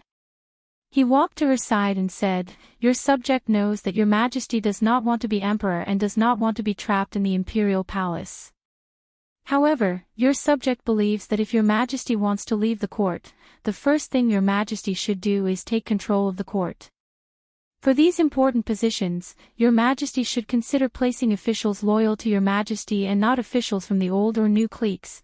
Zhou Yi said lightly, "Right now, I feel that there is nothing bad about being emperor." Li Mu lowered his head and glanced at her.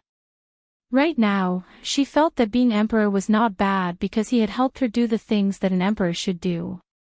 He had also helped her worry about the things that an emperor should worry about. Apart from showing her face at the morning court every 3 days, had she ever fulfilled any of the duties an emperor should have? Li Mu dared to complain about this in his heart. If he said it out loud, the Empress might come to find him in his dreams tonight. Li Mu cleared his throat and said, "As for these candidates, I can give your Majesty some suggestions. The Minister of Personnel is Lu Qing. As for the 2 assistant ministers, one can be given to the Wang family. As for the other, I recommend Zhang Chen. Sir Zhang has always kept himself clean and has never been associated with the old or new cliques. As long as your Majesty gives him a house with 5 courtyards and a few maids, he will work for your Majesty. As for the Assistant Minister of Justice, I recommend the former Minister of Justice, Yang Lin. Although he seems to be from the old clique, there is still room to rope him in. Letting him be the Assistant Minister of Justice can also appease the old clique and lessen their unbalanced mentality of losing the Ministry of Personnel. Finally, the Minister of Works. Although this position is not as important as the Minister of Personnel, it is best to have it in the hands of one of our own. For this position, I recommend the North County Governor, Chen Jingyuan. After Zhou Zhong's matter, the 6 important positions were empty. This affected the hearts of countless people in the imperial court. To quickly calm the hearts of the people, the Secretariat immediately recommended a batch of officials to become the candidates for those important positions. Amongst them, who the 3 officials of the Ministry of Personnel would end up in was something that both the old and new cliques cared about. The final result would affect which party would control the Ministry of Personnel in the future and influence the imperial court to the greatest extent. The Secretariat did not have to wait for long before the Changle Palace had a result. The current Assistant Minister of Rights, Lu Qing, was moved to the Minister of Personnel. Zhang Chun, Imperial Clan Temple Governor, was moved to the left Assistant Minister of Personnel. At the same time, he held the positions of Imperial Clan Temple Governor and Imperial Clan Temple Governor. Wang Xing was moved to the Ministry of Personnel as the right Assistant Minister. The Minister of Justice, Yang Lin, was promoted to Assistant Minister of Justice. The person who was chosen to be the Minister of Works was even more surprising. It was the North County Governor, Chen Jingyuan. Very few people in the imperial court knew this name. Apart from the selection of the Assistant Minister of the Ministry of Justice as expected, the final selection of the other important ministers were all shocking. The Secretariat. Looking at the name list that returned from Changle Palace, the names behind the few important positions were actually the officials that Li Mu used to make up the numbers. Xiao Ziyu and Zhou Xiong reacted at the same time. Not good. We fell into a trap again.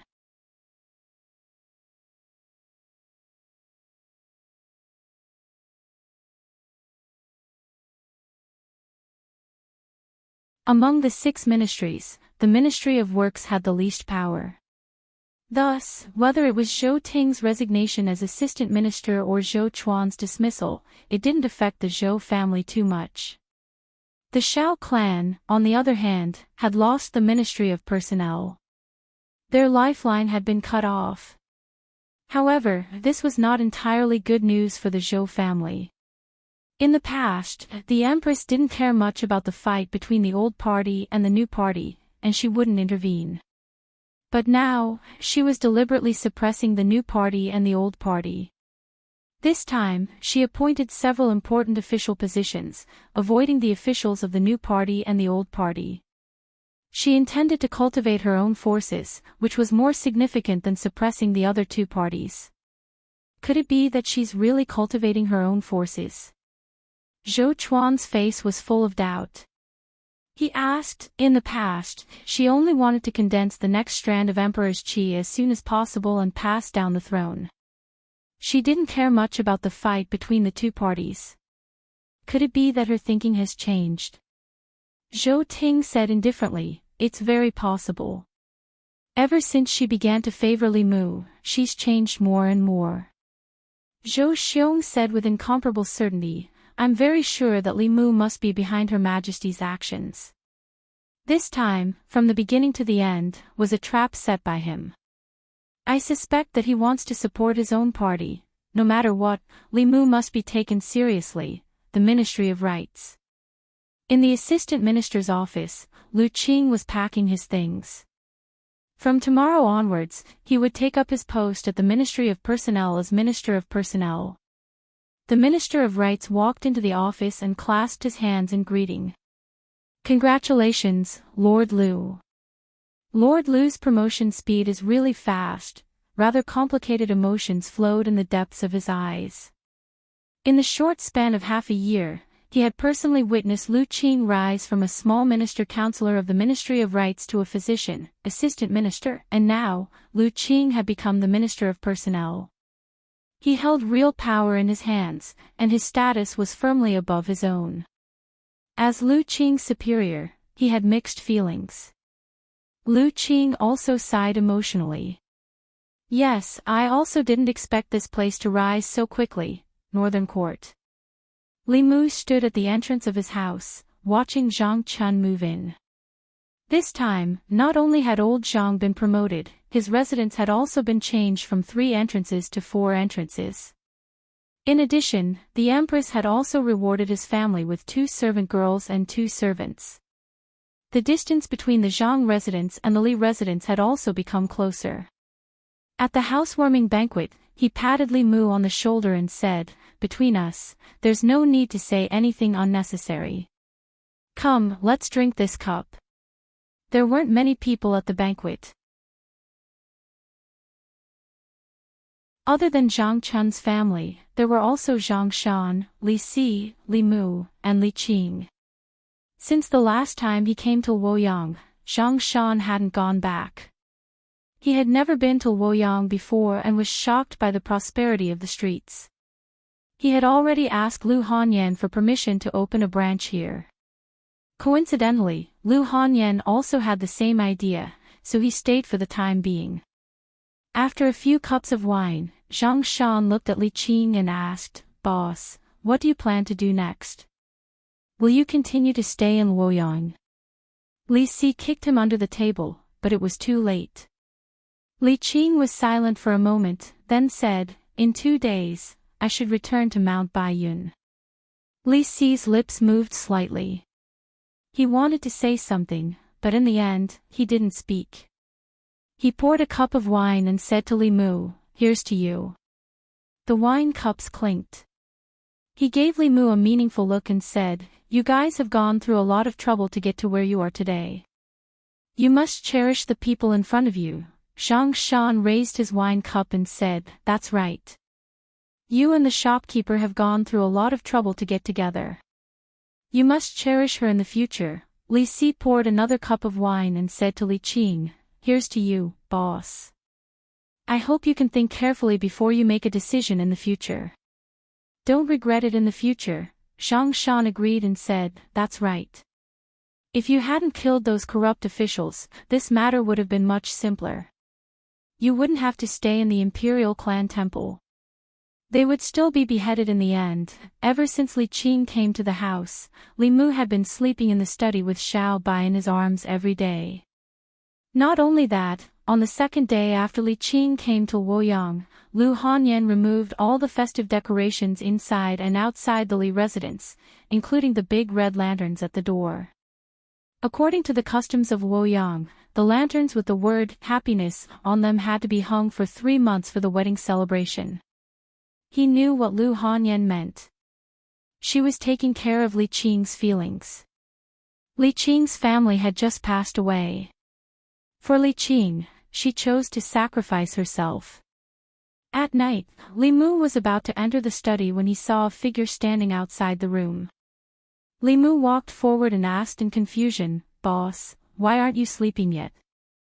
Li Qing said softly, "I wanted to tell you that I'm going back to Mount Baiyun to cultivate tomorrow." "I'm sorry to have disturbed you for so long." Li Mu looked at her and said, "What's there to disturb? This is your home. I'm going to ask Her Majesty to let her bestow this residence to you again." Li Qing shook her head gently and said, "I don't have a home anymore. I think that if Father knew in the underworld that the one living in the Li residence was someone like him, he would be relieved." Li Mu thought for a moment and said, "Lord Li hasn't been avenged.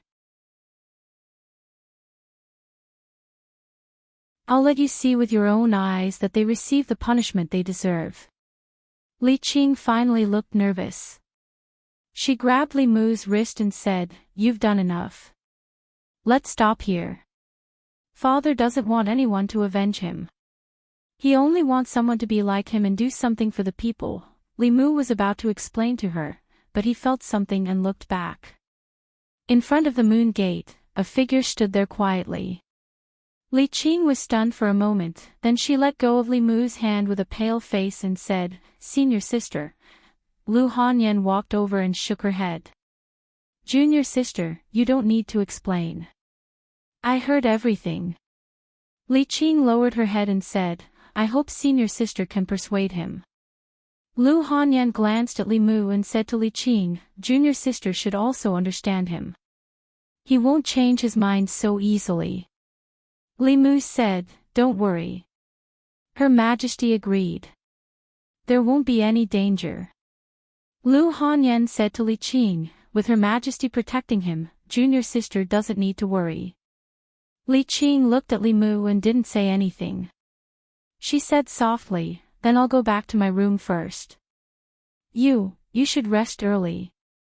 Lu Hanyan suddenly said, "Junior sister, wait a moment." Li Qing turned around and asked, "Senior sister, is there anything else?" Lu Hanyan said, "There's a question I want to ask junior sister." Li Qing said, "Senior sister, ask away." Lu Hanyan looked at her and asked, "Does junior sister also like Li Mu?"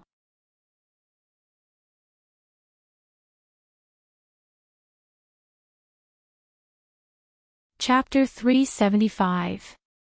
Li Mu had already prepared to return to his room to sleep. When he heard Lu Hanyan's words, he suddenly quivered and hurriedly said, "What are you talking about?" Lu Hanyan glanced at him and said, "Men shouldn't interrupt when women are talking." A trace of nervousness and panic flashed in the depths of Li Qing's eyes. However, after she met Lu Hanyan's gaze, that trace of panic gradually turned into calmness and indifference. She remembered what Li Si said before she left Yangqiu County. Li Si said that in terms of relationships, it was always easier to take a step back than to take a step forward. If she took a step back now and regretted it in the future, she would have to take more than one step forward. By the time she regretted it, someone would have already walked in front of her. In fact, she regretted it, but it was already too late because someone had already walked in front of her. Li Qing looked at Lu Hanyan and said calmly, "Yes, I have liked him since a long time ago. However, senior sister, don't worry. I won't fight with you for anything. I will leave tomorrow morning." She wanted to deny it against her will, but if she denied it this time, she would never have the chance to say it again. Li Mu looked at Li Qing with an indescribable feeling in his heart. Lu Hanyan sighed softly and said, "Actually, the one who should leave is me. This is your home. The person he liked in the beginning was also you. I just took advantage of the situation." Li Qing shook her head and said, "This is my own choice. I should also bear the consequences. The person who has always been by his side is you. This is no longer my home. Its owner is you. I hope that the two of you can be united and grow old together."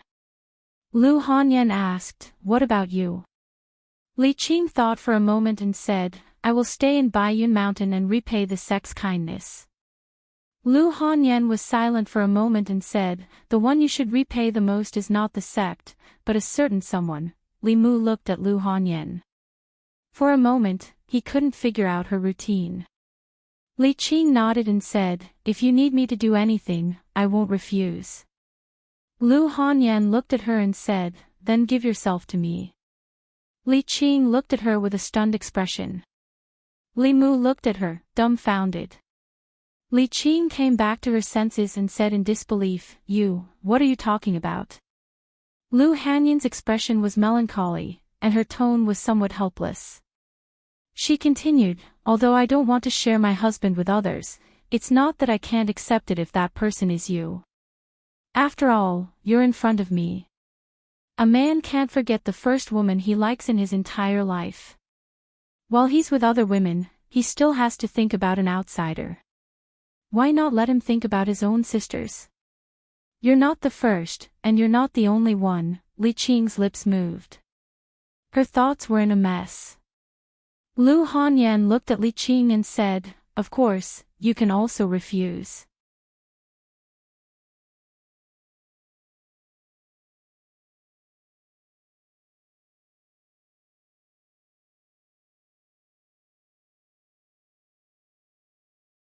Chapter 376.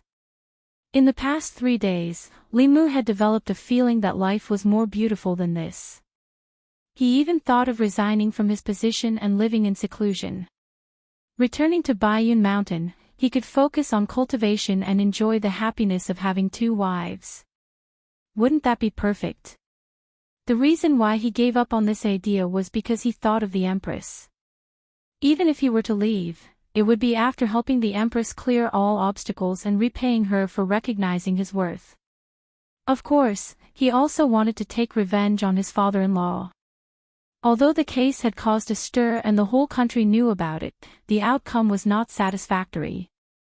The main culprits were all pardoned by the death exemption medallion. Only one of them received the punishment he deserved. As for the other accomplices, the 3 provinces only fined them a few months of their salary to maintain the stability of the court. It seemed that the price of framing a 4th-rank official was only a few months of salary. As far as they were concerned, this matter was already over. But for Li Mu, it was just the beginning. He stretched out his hand. The ring on his finger flashed and a booklet appeared in his hand. It was the evidence of the crimes of some of the officials of the old party that Zhou Zhong had collected over the years. Most of these people were the ones who joined forces to frame Li Yi. As the assistant minister of the Ministry of Justice and deeply trusted by the old party, it was easy for him to use his position to collect the evidence. The crimes of these people varied. Li Mu took out a piece of paper and wrote down a series of names. After thinking for a while, he circled one of them. Wang Luan, who was the minister of the Ministry of Personnel at that time, was the one who submitted many memorials asking for Li Qing to be severely punished. Li Mu was not holding a grudge, but there were so many people that he had to start with. He left the secretariat, walked out of the palace gate, and walked toward the Ministry of Justice. In the assistant minister's office of the Ministry of Justice, Yang Lin leaned comfortably on a chair and sighed in his heart. He had thought that he would have to endure for many more years to reach the position of assistant minister before he retired. But who would have thought that the Ministry of Justice would undergo such a great change? Countless people were eyeing the position, but in the end, he took advantage of it. Yang Lin's gaze inadvertently looked out of the window. A figure flashed by outside the window. Yang Lin immediately stood up from his chair and walked to the door. Lord Li, do you have any instructions for the Ministry of Justice? Although his rank was already higher than Li Mu's, in the imperial court, rank did not represent everything. In front of Li Mu, he still maintained his respect and humility. Li Mu handed him a document and said, "There is a case here.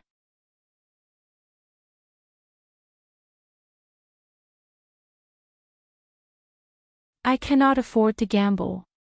If I gamble wrongly, the lives of my family," Li Mu asked, "when do you think His Majesty will pass the throne to the Shao clan?" Yang Lin shook his head and said, "I don't know."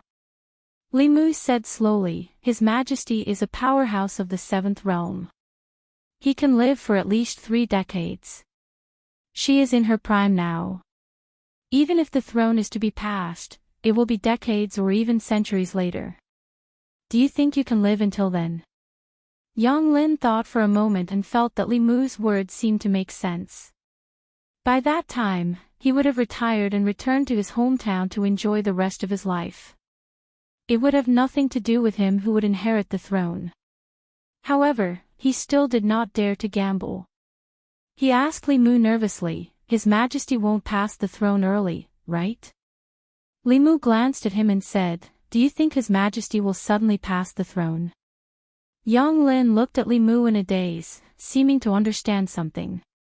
If it was said that His Majesty had such thoughts in the past, he would not find it strange. In the past, His Majesty did not care about the court at all. He did not care about the struggles between the old and new parties. He let nature take its course.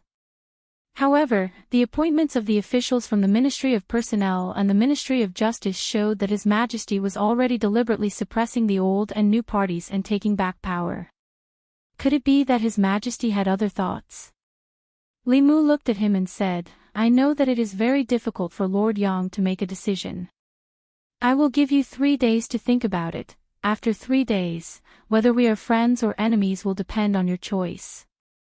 Yang Lin's expression was bitter. Did he have any other choice? Although Li Mu did not have many friends in the court, he was really good to his friends. In just half a year, Zhang Chun had been promoted from the Divine Capital Commandant to the left assistant minister of the Ministry of Personnel.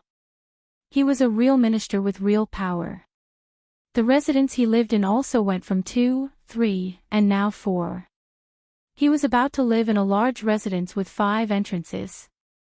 For Yang Lin, who lived in a small house with 2 entrances for 3 generations, a residence with 5 entrances was an unattainable dream. On the other hand, Li Mu's enemies were either dead or demoted. Those who were lucky enough to survive lost their positions and reputation. Yang Lin did not doubt that if he became Li Mu's enemy, he would not even be able to live in a small house with 2 entrances in less than a month. The prison of the Ministry of Justice was perhaps the best outcome. If it was a little worse, he might only have a few coffin planks to block the dirt. After careful consideration, Yang Lin let out a long sigh. Then, his expression gradually turned solemn.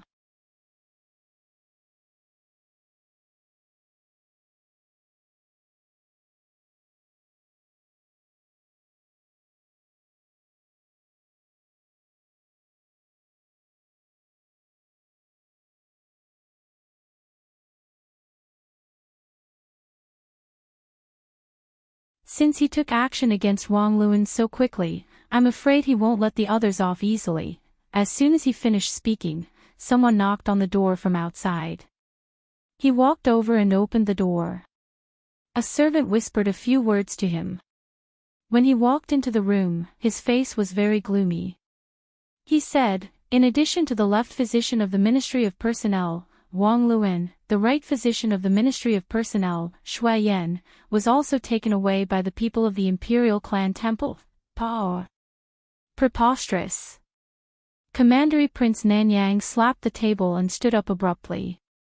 He said angrily, "What is he trying to do?" In the Li residence, Li Mu held Li Qing's hand and said, "Those people from back then, don't even think about escaping." Lu Hanyan glanced at Li Mu and coughed softly. Li Qing let go of Li Mu's hand in a panic. Although the 3 of them had reached a tacit understanding on some matters, she was much more thin-skinned. In a situation where there was a 3rd person present, she was still not used to being intimate with Li Mu. Li Mu held Li Qing's hand in his left hand and Lu Hanyan's hand in his right.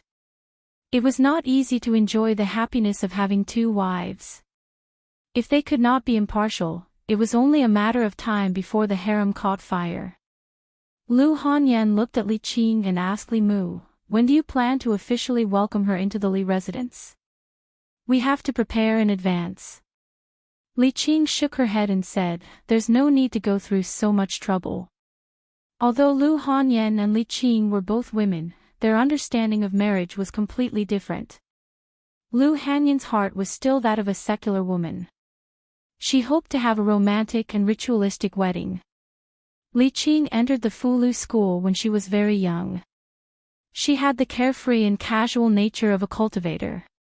When cultivators practiced dual cultivation, as long as the 2 of them were willing, they could enter the bridal chamber at that time and skip all the tedious procedures. Lu Hanyan shook her head and said, "That won't do.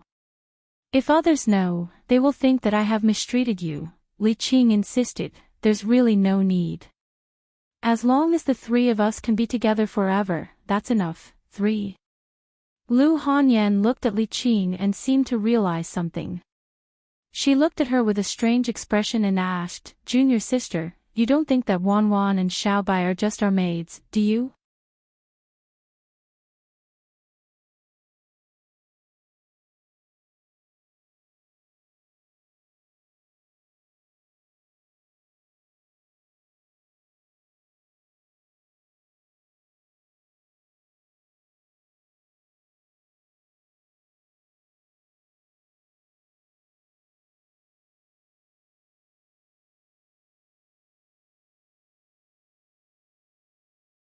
As he walked out of the main gate of the Gao mansion, Zhang Chun looked back and said, "Before I return, you are not allowed to go anywhere.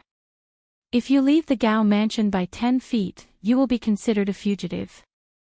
The Imperial Clan Court can arrest you or execute you." Gao Hong's face darkened, but he still retracted his foot.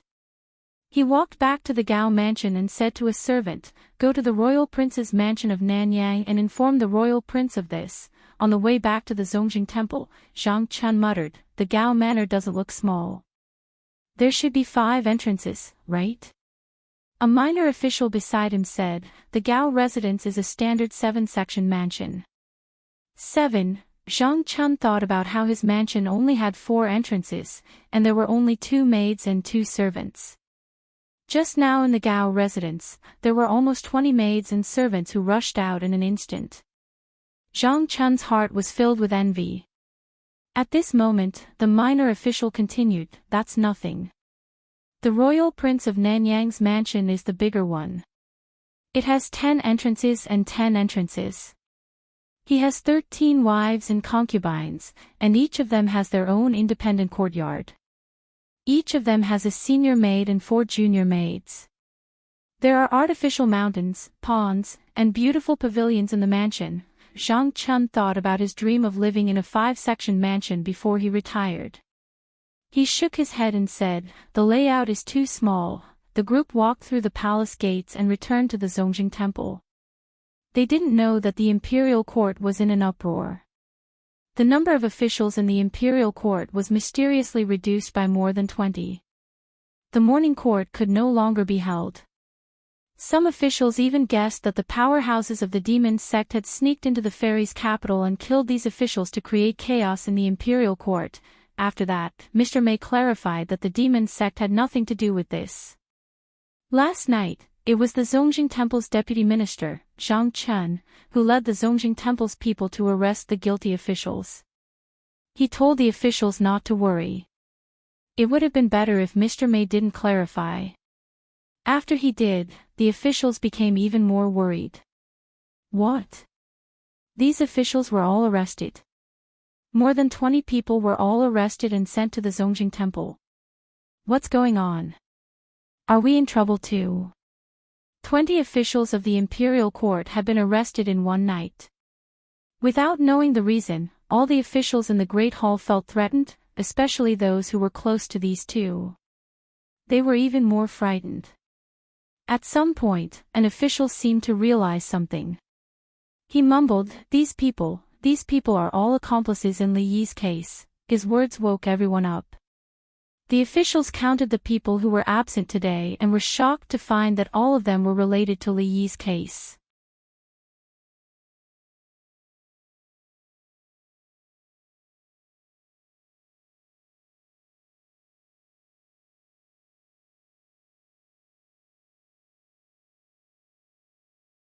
Chapter 380. In the Imperial Kitchen. Ever since Lu Hanyan and Li Qing opened their hearts to each other, Li Mu didn't want to go home. He didn't want to leave home. Of course, because of this, he came to the palace less often, and he hadn't been to the Imperial Kitchen for a long time. When it was only Lu Hanyan and the Empress, Li Mu could still take care of them. But when Lu Hanyan came to Xin Du and Li Qing moved in, the number of people who needed to be with him increased from 1 to 3. Li Mu was a little busy. This made him realize that he still had a lot of shortcomings in terms of time management. Mr. Lu Sun once said that time was like water in a sponge. If he could make use of the time he spent standing in a daze in the morning court, he could at least cook a bowl of piping hot noodles for the Empress after the morning court. Mr. May once mentioned by accident that the Empress liked to sleep in, so she often didn't eat breakfast in the morning. After the court, it was still early before breakfast time, so she might as well eat something to fill her stomach. Li Mu knew why the Empress liked to sleep in. It was because she couldn't fall asleep at night, so she would cook conch porridge with Li Mu in the middle of the night, or enter his dreams to teach him how to cultivate. As a cultivator in the upper 3 realms, she wouldn't feel tired even if she didn't sleep for a month. But cultivators were still people, and nothing could replace the joy and happiness brought by sleeping. Of course, that was in the past. At that time, Li Mu and she were both single. Now, Li Mu had his wife in his arms every night. Unlike the Empress, who had nothing to do during the long nights, he couldn't sleep beside Lu Hanyan and talk to another woman all night, even if that woman was Lu Hanyan's idol. While he was cooking the noodles, several imperial chefs were watching. Finally, one of them couldn't help but ask, "Lord Li, is there some secret to your cooking? Why can't we use the same ingredients and the same steps to make your dish taste the same?" Regarding this point, Li Mu also did not know. With the same ingredients and steps, the food made by these imperial chefs would definitely be better than his. Perhaps the Empress was used to eating the food and liked his taste. After cooking the noodles, Li Mu calculated the time and arrived at Changle Palace just as the morning court session was about to end. Soon, a figure walked out from the back of the hall. Zhou Yi looked at Li Mu and said, "Is it because I spoil you too much that you are becoming more and more unruly? You even dare to sneak out of the morning court. What's that smell?" Her throat moved, and her tone instantly softened as she asked, "Did you cook noodles?" Li Mu said, "I guessed that your majesty probably didn't eat breakfast today, so I went to the imperial kitchen to cook a bowl of noodles."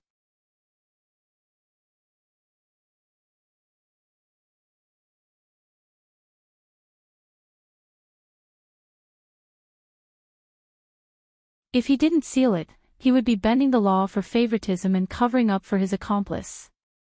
"I will have the imperial court impeach him, and he will confess everything." Gao Hong's lungs were about to explode. He gritted his teeth and said, "Coward." Zhang Chun waved his hand and said, "If you want to scold him, go to the Imperial Clan Temple and scold him in front of him." "Lord Gao, do you want to leave by yourself, or do we have to escort you?" Gao Hong snorted and said, "I'll leave by myself." He looked coldly at Zhang Chun and said, "Just you wait.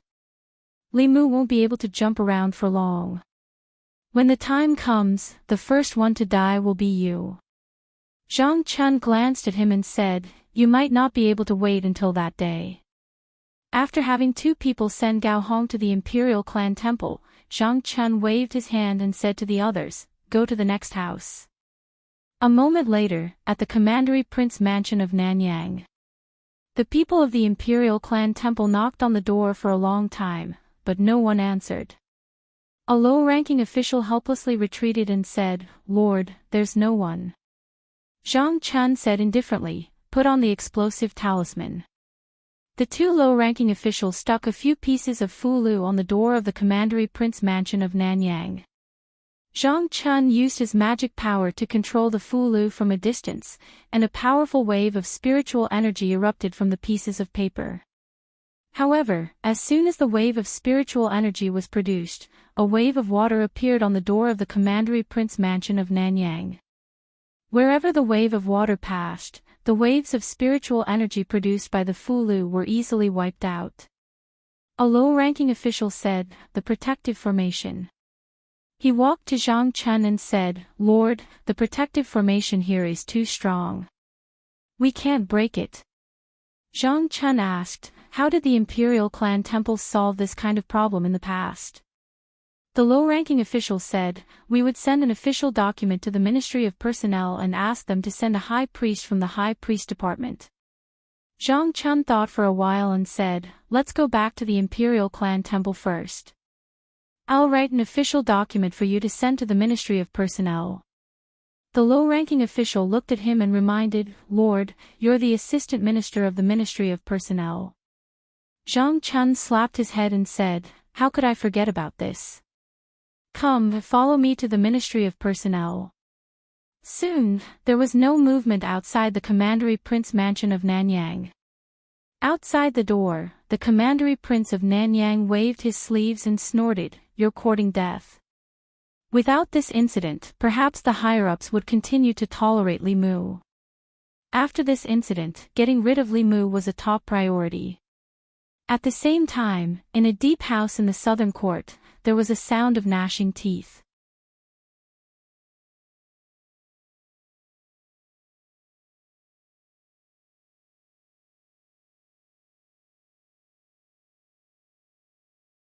Chapter 381.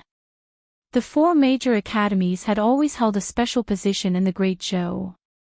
Although they did not directly participate in the politics of the imperial court, the academy presidents could restrict the emperor in the name of righteousness. Back when the former emperor was still on the throne, it was because of his arbitrary actions that the Great Zhou was plagued with internal and external troubles. The atmosphere was foul, and the faith of the people fell to the lowest point in the past century. At that time, the four major academies worked together. Four Seventh Realm powerhouses suppressed the imperial court in an unparalleled manner and completely took away the former emperor's authority. Now, the Empress's special favor for Li Mu had repeatedly caused unrest in the imperial court. The four major academies had enough reasons to restrict the Empress and stabilize the imperial court. If Li Mu had obediently been her favored official, it would have been fine. The old party would not take the risk of offending the Empress and attack him just because she doted on him. However, his existence had already greatly damaged their vitality and strength. If this continued, even if the old party did not perish at the hands of the Zhou clan, they would perish at the hands of Li Mu. Li Mu must be eliminated. For this, they did not hesitate to force the emperor to abdicate. 100 Rivers Academy. A middle-aged man in luxurious clothes looked at Vice Academy President Qin and said, "I want to see the Academy President." Vice Academy President Qin asked, "The Academy President is currently in seclusion." "What is the matter, Your Highness King Ping?" King Ping said solemnly, "This is a matter of great importance. The Academy President must come out of seclusion." Vice Academy President Qin said, "What exactly is the matter? Can you tell me first?" King Ping said in a deep voice, "The favored official Li Mu has bewitched the emperor and caused chaos in the imperial court. His Majesty has been bewitched by him and indulged him in every possible way, allowing him to wreak havoc in the imperial court. If this continues, the consequences will be unimaginable. I would like to ask the Academy Presidents to persuade His Majesty to punish the demonic official Li Mu and return peace to the imperial court." Vice Academy President Qin glanced at him and shook his head. However, what the Academy sees is not so. Li Mu is called Qing Tian by the people of Fairy's capital and is extremely loved by the people.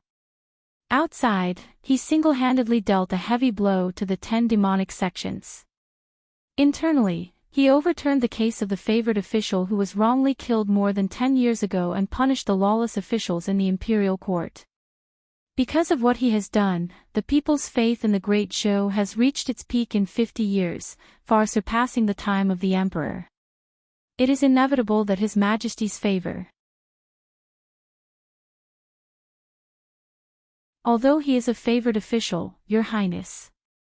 King Ping opened his mouth and said, there is one thing that I hope Your Highness can understand." Vice Academy President Qin looked at King Ping and said slowly, "The Academy is the Academy of the Great Zhou, not the Academy of the Shao clan. If the Emperor is muddle-headed, the Academy should work together to support him. This is our duty. If the Emperor is wise, the Academy should do its best to assist him. This is also our duty. Whether His Majesty is wise or muddle-headed, it is not up to you to decide." "It is up to the people to decide," King Ping said, "but the imperial court," Vice Academy President Qin said, "without destruction, there can be no construction. A piece of good wood will not go bad just because a few worms have crawled on it. However, if they are allowed to gnaw on it, the good wood will eventually turn rotten one day. This is all I have to say. Take care of yourselves." With that, he put his hands behind his back and slowly left. King Ping stood where he was and his expression changed for a while. Finally, he revealed a helpless expression. After a while, he left the 100 Rivers Academy and returned to King Ping's residence. Several people who were waiting in the residence immediately came up to him and spoke. "How was it? What did the dean say?" "Brother Wang, say something." King Ping looked at everyone and sighed. "Let's drop this matter. Don't mention it again." "Why? Could it be that the Academy doesn't agree?" While everyone was asking, another figure walked in from outside. The Duke of Jiangyin had just walked into the courtyard when he shook his head and said, "I didn't see the dean. I don't think we can count on the Thousand Scrolls Academy." Among the 4 great academies, the White Deer Academy belonged to the Ministry of War and could never be counted on. As for the other 3 great academies, the 100 Rivers Academy and the Thousand Scrolls Academy supported the Shao clan. The Azure Cloud Academy stood on the side of the Zhou clan. If even the 100 Rivers Academy and the 1,000 Scrolls Academy could not be won over, then there was no need to mention the Azure Cloud Academy. At least 3 deans were needed to persuade the Empress. Even if they managed to win over the Azure Cloud Academy, it would be useless. One of them looked at the Duke of Jiangyin and asked, "What did the 1,000 Scrolls Academy say?" The Duke of Jiangyin shook his head and said, "They said that the Academy is not a tool for us to fight for power. They only want to ensure the continuation of the Shao clan's royal family. If the Empress wants to pass the throne to a disciple of the Zhou clan, they will do their best to stop it. Apart from that, the Academy will not participate in any court battles." After saying that, he looked at King Ping and asked, "What did the 100 Rivers Academy say?" King Ping said, "They told us to take care of ourselves."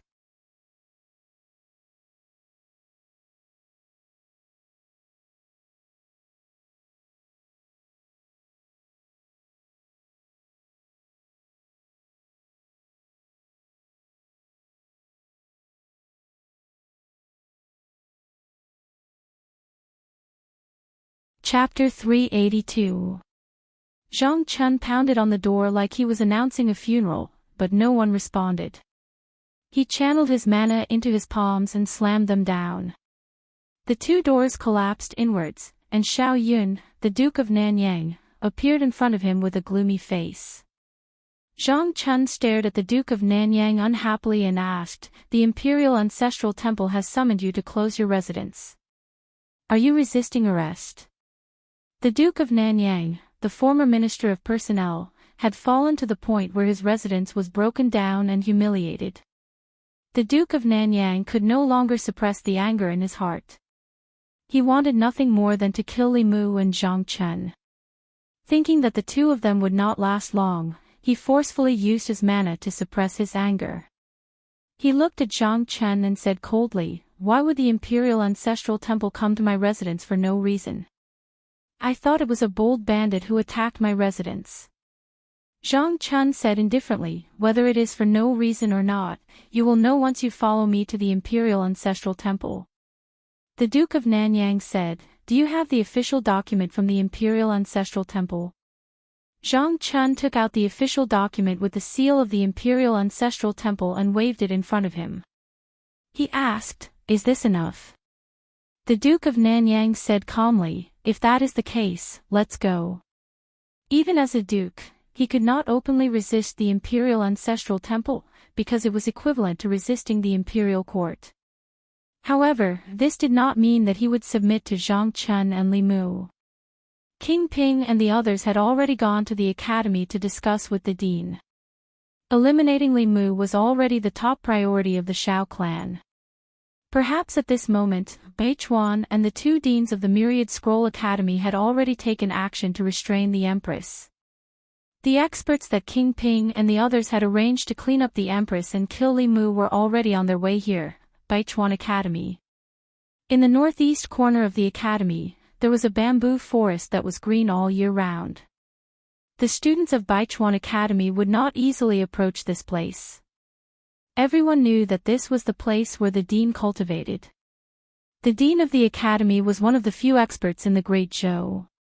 He was deeply respected and loved by the students, and no one would disturb his cultivation place. In the depths of the bamboo forest, in front of a bamboo house, a hearty laughter could be heard. Beside the stone table in front of the bamboo hut, the man in white put down a word and said with a smile, "Xiao Qingsong, I haven't seen you in 2 years. Your chess skills are getting worse." The middle-aged man opposite him waved his hand, and the black and white chess pieces on the chessboard quickly flew up and returned to their respective baskets. He looked at the man in white and said, "What is there to show off?"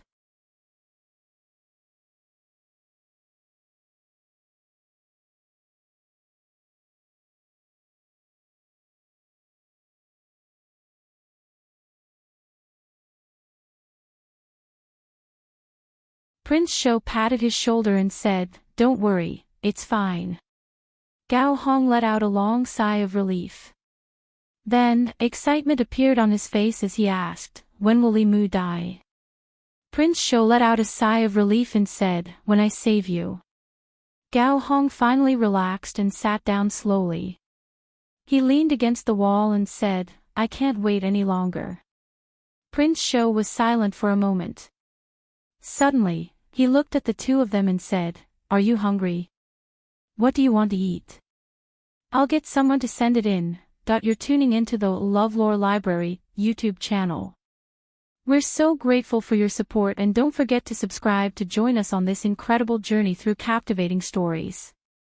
Your generosity through donations truly makes a world of difference, as it's the primary source of revenue that allows me to expand and enhance this channel for you. Thank you from the bottom of my heart for being a part of this adventure.